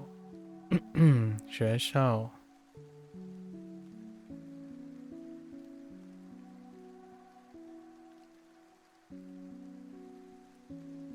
公司。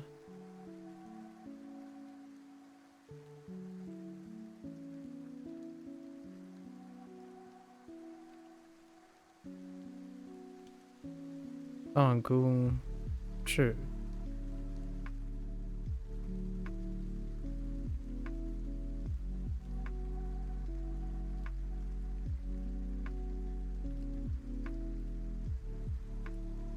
We have way more locations than this. Largely, I'm recalling all the locations that are in the lessons.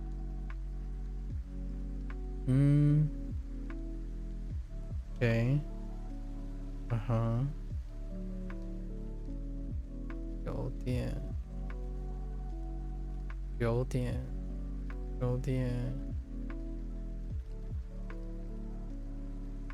I think that's good enough. Then.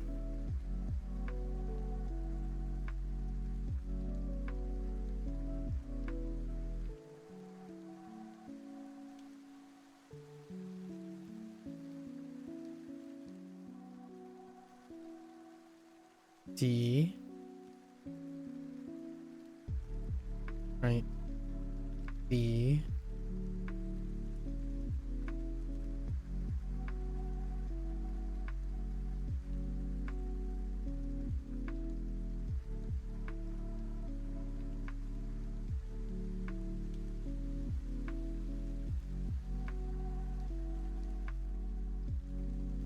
Oh yeah.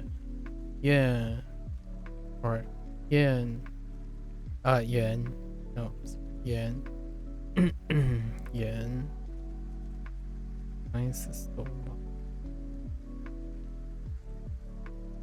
Yen. 定。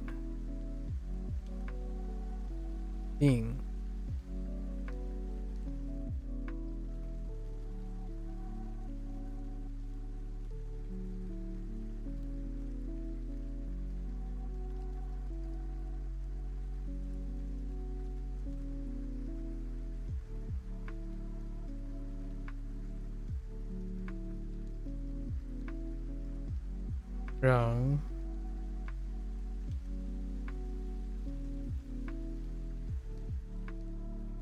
Not wrong. Just kidding.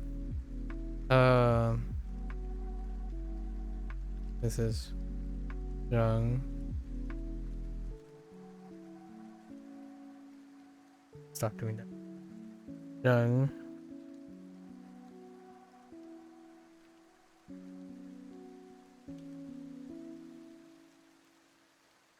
So. Right. 可以。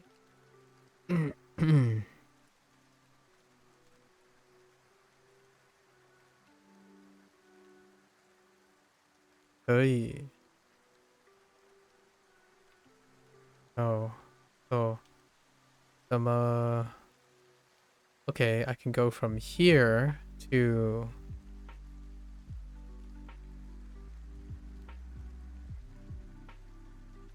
Oops.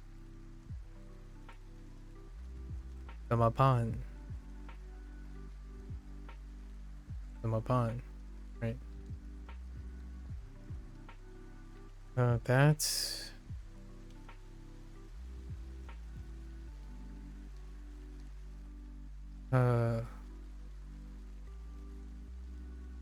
Door.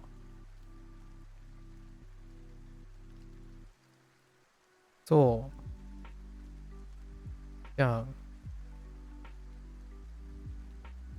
听。Oops.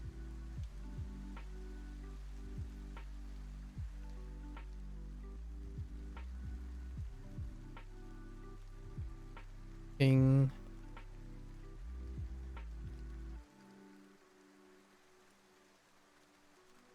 一个。半小时。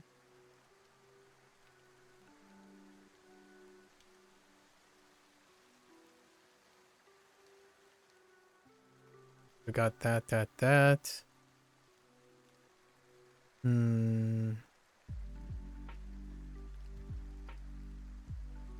True. Then we include true. True. 知道.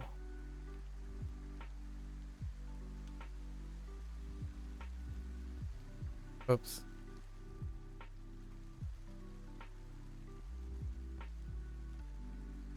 知道.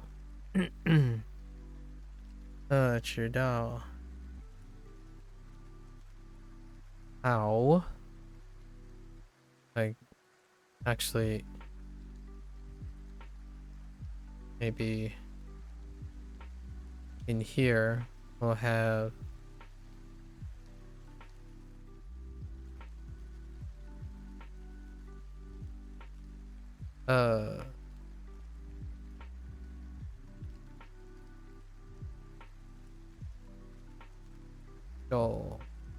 走路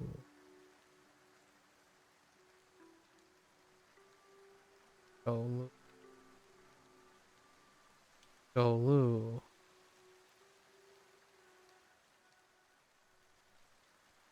开车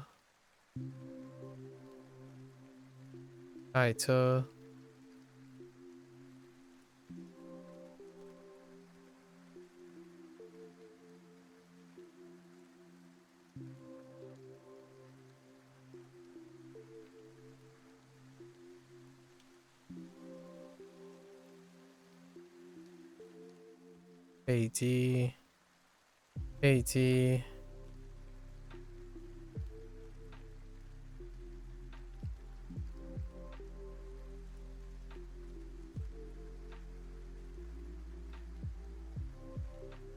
汽车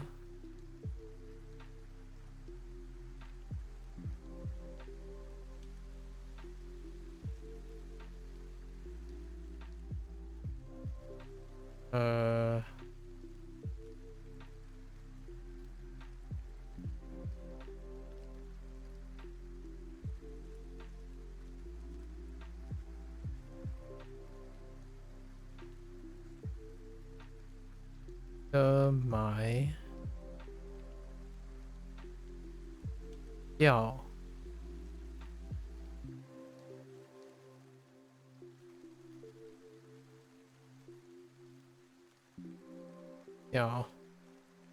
it could be after this, actually.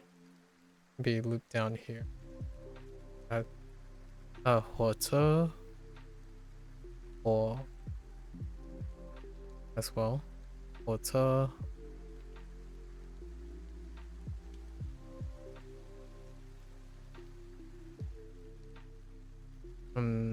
honestly, I guess this can pivot to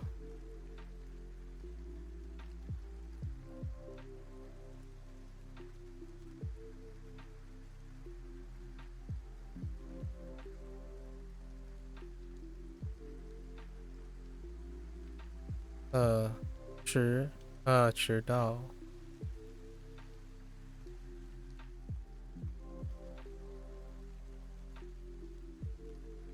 Is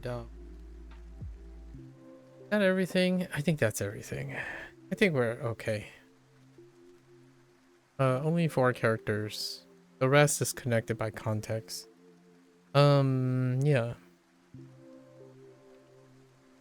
So basically, right? You're getting from point A to B. Whether it's close, it's far, or close, or not allowed, or able, right? That's kind of how I'm grouping them. What are you gonna do, right? What to do? 怎么办, right? You have lots of locations. Close, not allowed, able, 怎么办? What to do? You're gonna get on something, take something, or get on something, or and then stop somewhere. Well, you have to do that, and it's gonna take a certain amount of time. Our example was that I wanted it to remember was 一个半小时 and not to be late. So 迟到. How can you do that? You can walk, right? 走路 or 开车还是开车. Then there's modes of transportation. So 飞机汽车 and 火车 and you're gonna need to buy a ticket, a type of ticket. So 买 and 票, and that's how we connect all of these. I think that's everything. 开车远机场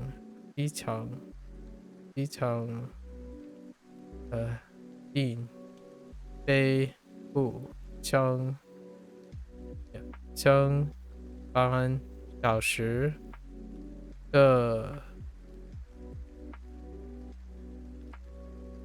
买票火车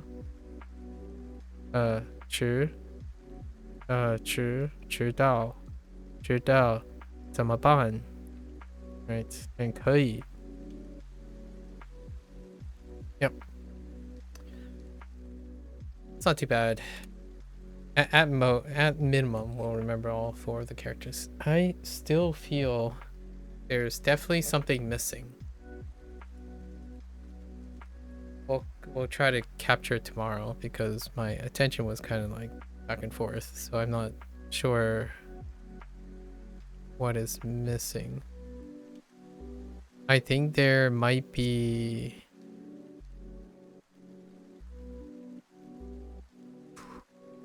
there's more than one thing missing. There's like 3 or 4 things.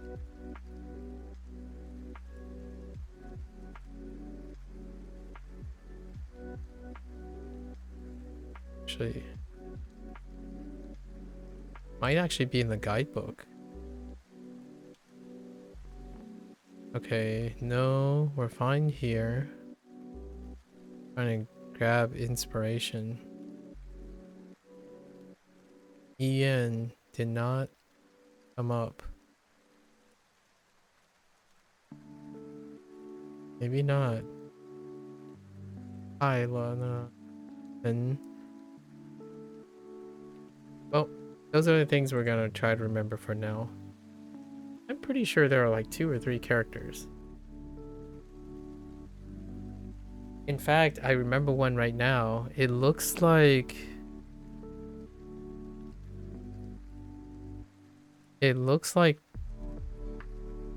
the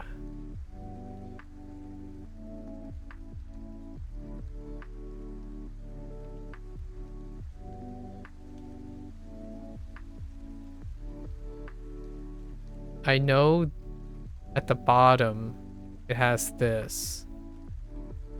And maybe like, I don't know what's up here. Like another stroke and then a box or something. It looks something like this.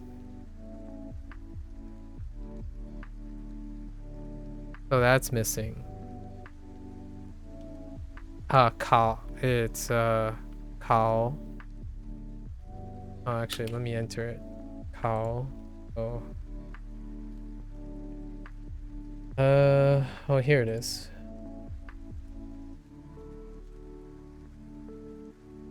Lean on, trust, depend on, near.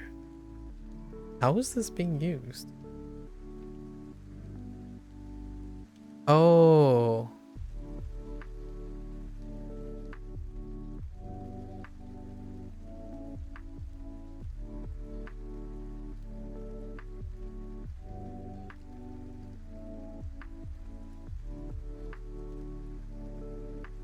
No, I don't know.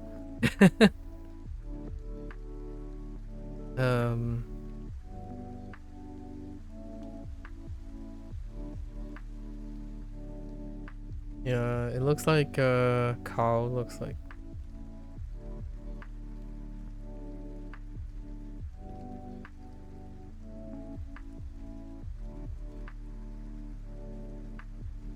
I don't know about this.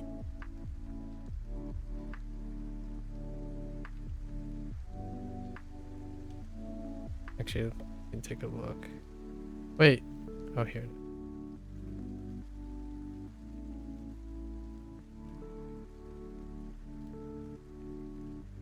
Okay, that's fine.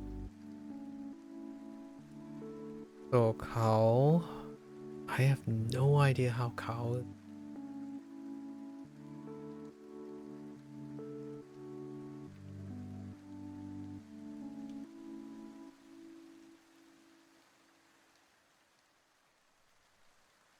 There might be two more. I want to say there might be two. So we'll have to find them. But what's here? It's fine. Cow. End on. The English definition doesn't help me either.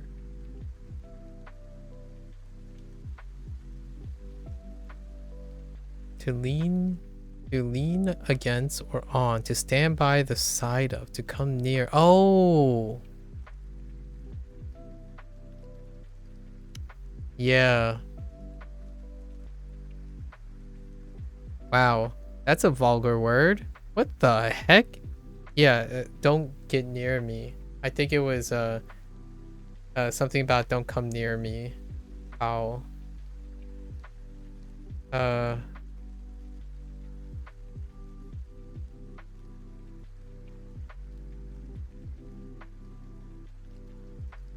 Okay.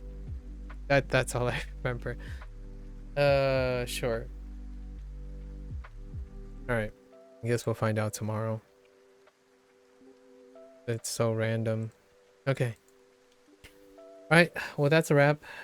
What's a take-home message for today? Oh, we kind of digressed a little bit today for stuff. And I think take-home message. Sometimes it's really fun exploring natural and unnatural ways of expressing things. However, I totally understand the efficient way and the selective way. Certainly getting your way to the next person. I think also asking if you're going to speak to native people or have you spoke to native people or hunting down native people. That's, in my opinion, also kind of along the same lines where if it happens, quote unquote, ironic, like maybe coincidentally or ironically, if it happens naturally, then I'm certainly for it. At the other end of the thing, I'm in no hurry to create these things. Constantly being asked if you're speaking to a native or like finding a native who only has a one-sided option and whatnot. I feel like most of those rushing moments, I am far more willing to cultivate a friendship for many years, even before language exchanging, right? I think even the small semblance of anyone who's interested in talking about their native language in the context of a friendship is far more valuable to me personally than my personal growth in a target language. I think it's very... While I understand how other people may feel, right? It all spawned with the conversation about using big language or high level language and whatnot. Oftentimes when someone keeps saying like, oh, well, that can be considered wrong or that can be considered condescending, that can oftentimes... I appreciate those types of commentary in the sense that as long as they understand, as long as the people I talk to understand that communication is a two-way streak. So how does that relate to my message earlier about speaking to natives? Well, speaking to a native is a two-way street. So I would like the idea that someone is motivated to share and talk about their language with me because of their excitement about it. And you might be thinking, well, how are you going to find that? You don't really find that very easily. Like, when was the last time someone said, oh, hey, let's talk about English because my native language is English. It's so exciting. Like, well, I'm looking for those people. So I'm in no hurry of deliberately looking for someone, because if you go into, like, in my opinion, there's a lot of pre-selection when you go into saying, oh, you're a language learner. I'm a language learner. Okay. let's learn language together. That's kind of nice in the sense that if you're learning the same target language, your interest coincides. However, when it comes to like the last stage, the stage that everyone has ideal for, my compassion lies within the other person. If you go up to someone and say, oh, hey, can we speak? I think it's a very Japanese and Chinese thing, I suppose, where like, I'm not necessarily thinking, oh, I'm going to provide an inconvenience. However, I prefer that that person is equally as invested, or at least reciprocatingly invested, in the sense that they have a sentimental contribution. Yes, most certainly, you can build a friendship off of it. It can become a friendship due to that exchange. I'm purposefully and intentionally not doing that. As in, I'm choosing to approach it differently. So whenever people tend to say, oh yeah, but it might not be the same, that's the half glass full and the half glass empty kind of thing. While you can argue not everyone is something, or no one is something, and not everyone is always this, that's perfectly fine. The choices here that I'm making when it comes to native speakers is I expect to be using my language for a lifetime. As in, I don't necessarily want to pre-select people based on the idea that we're there for language learning only. It can certainly blossom into a friendship beyond that. I am choosing not to do that at the moment. I think having someone who voluntarily, or finding someone who voluntarily likes talking about their native language, much so like I love talking about English, and sacrifice lots of target language progress or however, at the same time, I want to see that mirrored in someone that I'm used to talking to in their target language and their enthusiasm for my language, my native language. I'm not here. I think it's a young person's game. It's a very younger, ambitious, prone person's game to take a perspective that I'm more concerned about what I believe is wrong, what I believe is right, and what my progress is like. So that's well and good. And I've said this multiple times. If I'm looking for that type of thing, earnestly, I probably would pay a professional to do it. Largely because I'm not there to make friends. Like, it's their job, that kind of thing. So if you're really thinking about efficiency and rushing, in my opinion, constantly pressing the issue of looking for a native speaker in the sense of not creating a natural environment to encounter someone who's enthusiastic about language learning, it's probably going to be less subjective to keep it professional. So paying someone or exchanging, like I did bring up language exchange. I think that's the compromise I can make, a language exchange. That still is a business transaction, right? You help me, I help you. And to me, that foundation is not what I constitute as friendship. Friendship is unconditional.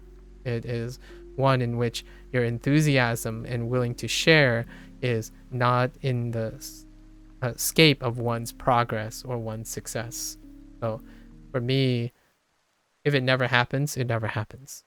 I personally cannot imagine myself at this time fully invested in associating myself with increasingly more and more opportunistic people. I don't need people to be optimistic, ambitious for themselves, and driven. I like the company of individuals who understand that every moment is worth sharing because you like the company of the person. How does that look? I don't know what it looks like, honestly. Sometimes it happens how you say organically, right? I don't want to use the word natural anymore. It's kind of overused. So in the sense, I would, in my opinion, here's how startling it would be. I would prefer to learn simpleton, like very country bumpkin, low class, whatever target language, with the knowing that I've made a great friend, versus the social, acceptable, natural, punctual, high class accuracy of a very professional person who treats relationships just that. I think it takes a very stoic, professional person to be overtly concerned with the accuracy and the naturalness of a natural language. So for me, if someone is not prepared to understand that I'm going to mess around a lot of times, where I'm going to imbue some part of multiculturalism in the language as they're using it with me, like using it with me, and they're enthusiastic about sharing that experience, like that discovery period, the magic that I see between multicultural couples. They understand each other's idiosyncrasies in the languages that they tackle each other. Like, oh, you say it this way. Oh, that's interesting. That's an interesting way. It's certainly not natural, but it is natural to a person who is striving to understand two different cultures at the same time, or like juggling code swapping and whatnot. So I get very, very fatigued by the idea that constantly words like wrong and right and native and non-native and unnatural and natural, it's thrown around a lot. And for better or for worse, I suppose, I don't think there's greater satisfaction that brings to me than understanding the person and having an understanding between two people at the expense of some arbitrary objective nature or subjective meter that people have impart on each other. So language learning is beautiful in that way. It's a natural language. It will be influenced by the users that are involved. In my opinion, it could be a very small world. I prefer to exchange the valuable interactions I have with one other person or a few other people than millions of people who think that statistically, since they have the numbers, they understand that that's the natural way of enjoying a language or communicating. I mean, I can't communicate how much of that would make it nearly impossible, highly improbable, to have an open relationship, like understanding, a mutual relationship with my parents, if that was the standard.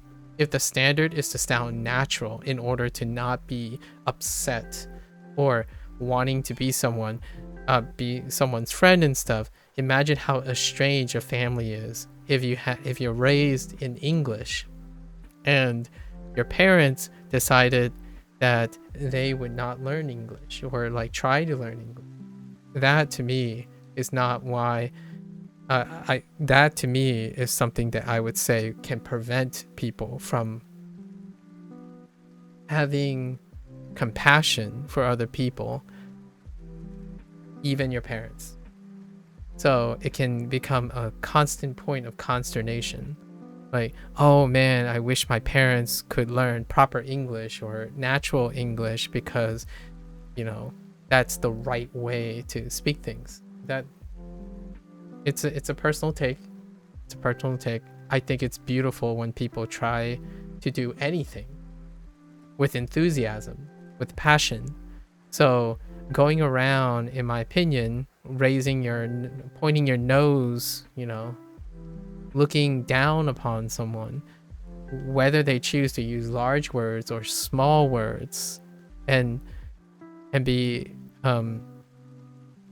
constantly correcting and policing you. There's a time and place for that.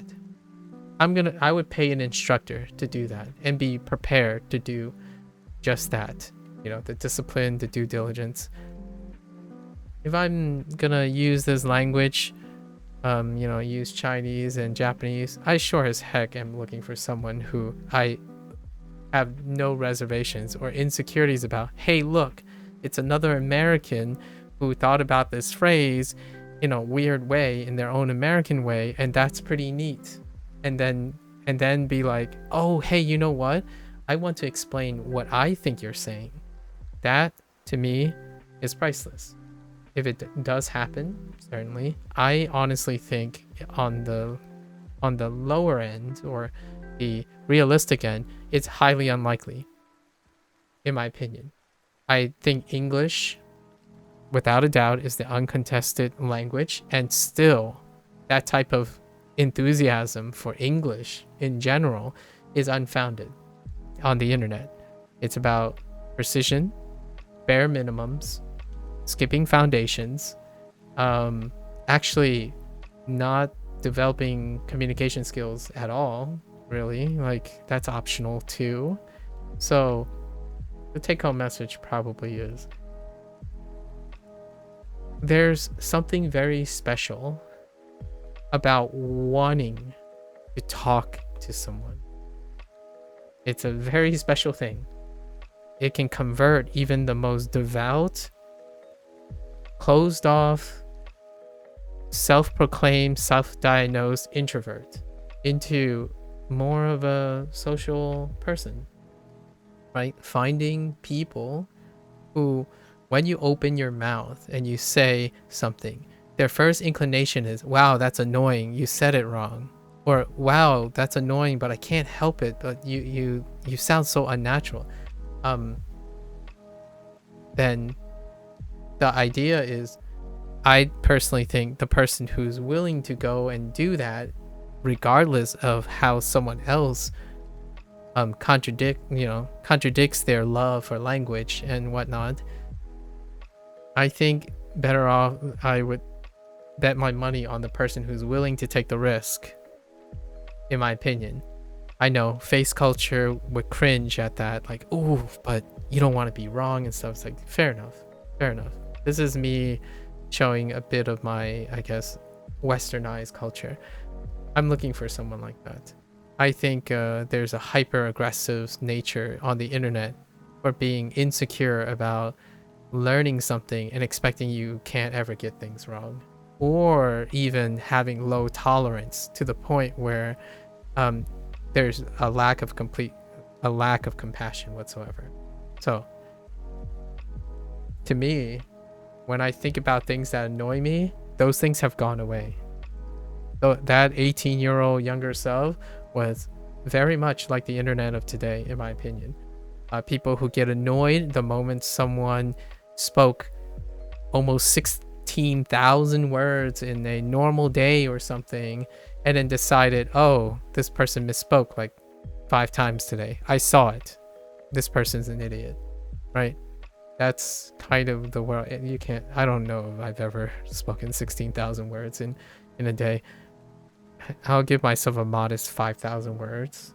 I suppose I might have said 5,000 words of things. Yeah, not looking for that. And my low-key subtext is, if you go to a place and you're looking for that behavior is pre-selected, in my opinion. If you're willing to keep on trying and doing that, you'll find someone. In my opinion, you're likely to find someone. I am not doing that because it's not yet. Too soon. Going to specific places of language learning, that can be a gambit, right? It can be a gauntlet. And I like to believe that someone who isn't even a native speaker, right? Someone who is learning, we can grow together.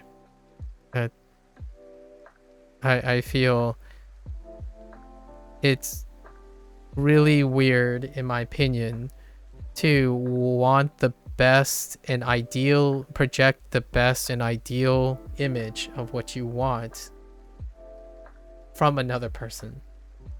So for example, whenever someone views people as native speaker and non-native speaker, the idea is then when you finally meet a native speaker and talk to a native speaker, you expect them to provide you with all. It's not to say you're literally doing that. So in a sentimental way, you are saying this person represents the things you want in understanding from a native speaker. That's one person. It's one person. And the difference here is I don't expect that one person to know everything as well. However, I trust that person to care. It doesn't even matter if they're accurate or not. Honestly, if they're accurate, that's a bonus. If they're inaccurate, we'll be inaccurate together and learn together. That's kind of the idea, right? It's an investment in people. You get really, really exhausted, in my opinion, by labels. So often categorization and labeling makes it like high class, low class, complicated words, not complicated words, hard languages, easy languages. It's a great conversation for sure. In the long run, if that person is smiling and I'm smiling and we're doing things together willingly and unconditionally, it's priceless. So hopefully everyone, with that said, right, with all that said, hopefully you have someone like that, right? The unpronounced parasocial relationship that I may have with one or two people online right now, I hope there's at least 2 or 3. Get greedy. Hope there are like 5 or 6 people like that in everyone's lives.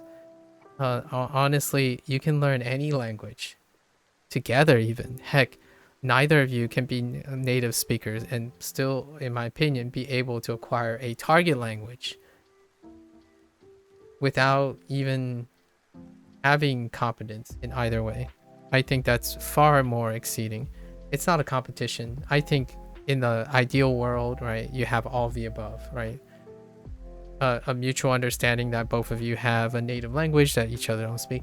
Idealism. But we're not talking about idealism. I think the most realistic bottom line is finding a natural communication with someone and willingly to engage in the learning process. It doesn't matter either way if you're both native or not.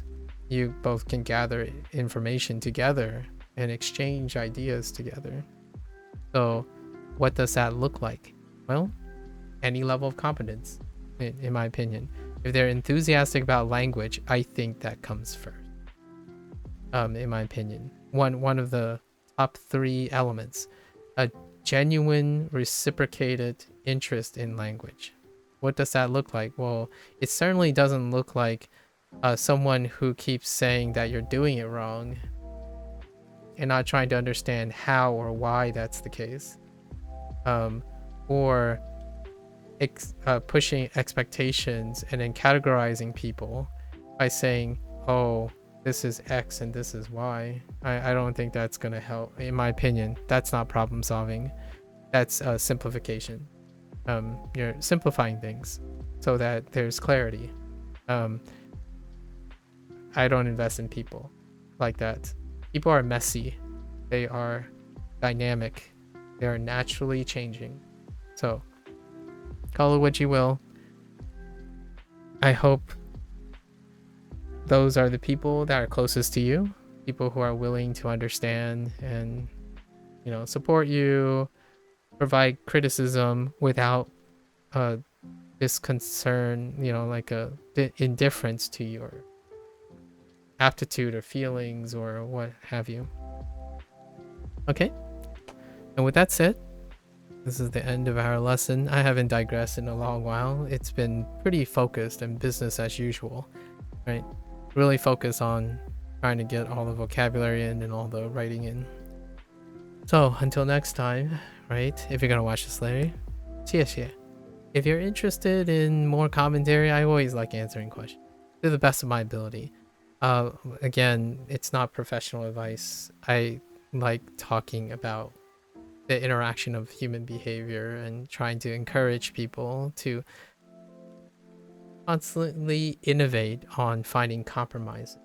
You know, I think with all the failures of establishing a relationship, having 5 or 6 in your life, I'm being greedy, 5 or 6. 1 is sufficient for a lot of people. That, in my opinion, is something worth compromising or sacrificing for. And if I had to pick a language partner, I'm looking for a language partner, not necessarily a language teacher. I pay for a language teacher, for sure. But I'm not looking for that, right? Anyways, until next time. Right? 再见, right? 晚安. Stay safe, stay healthy, and I'll see you next time. Bye bye.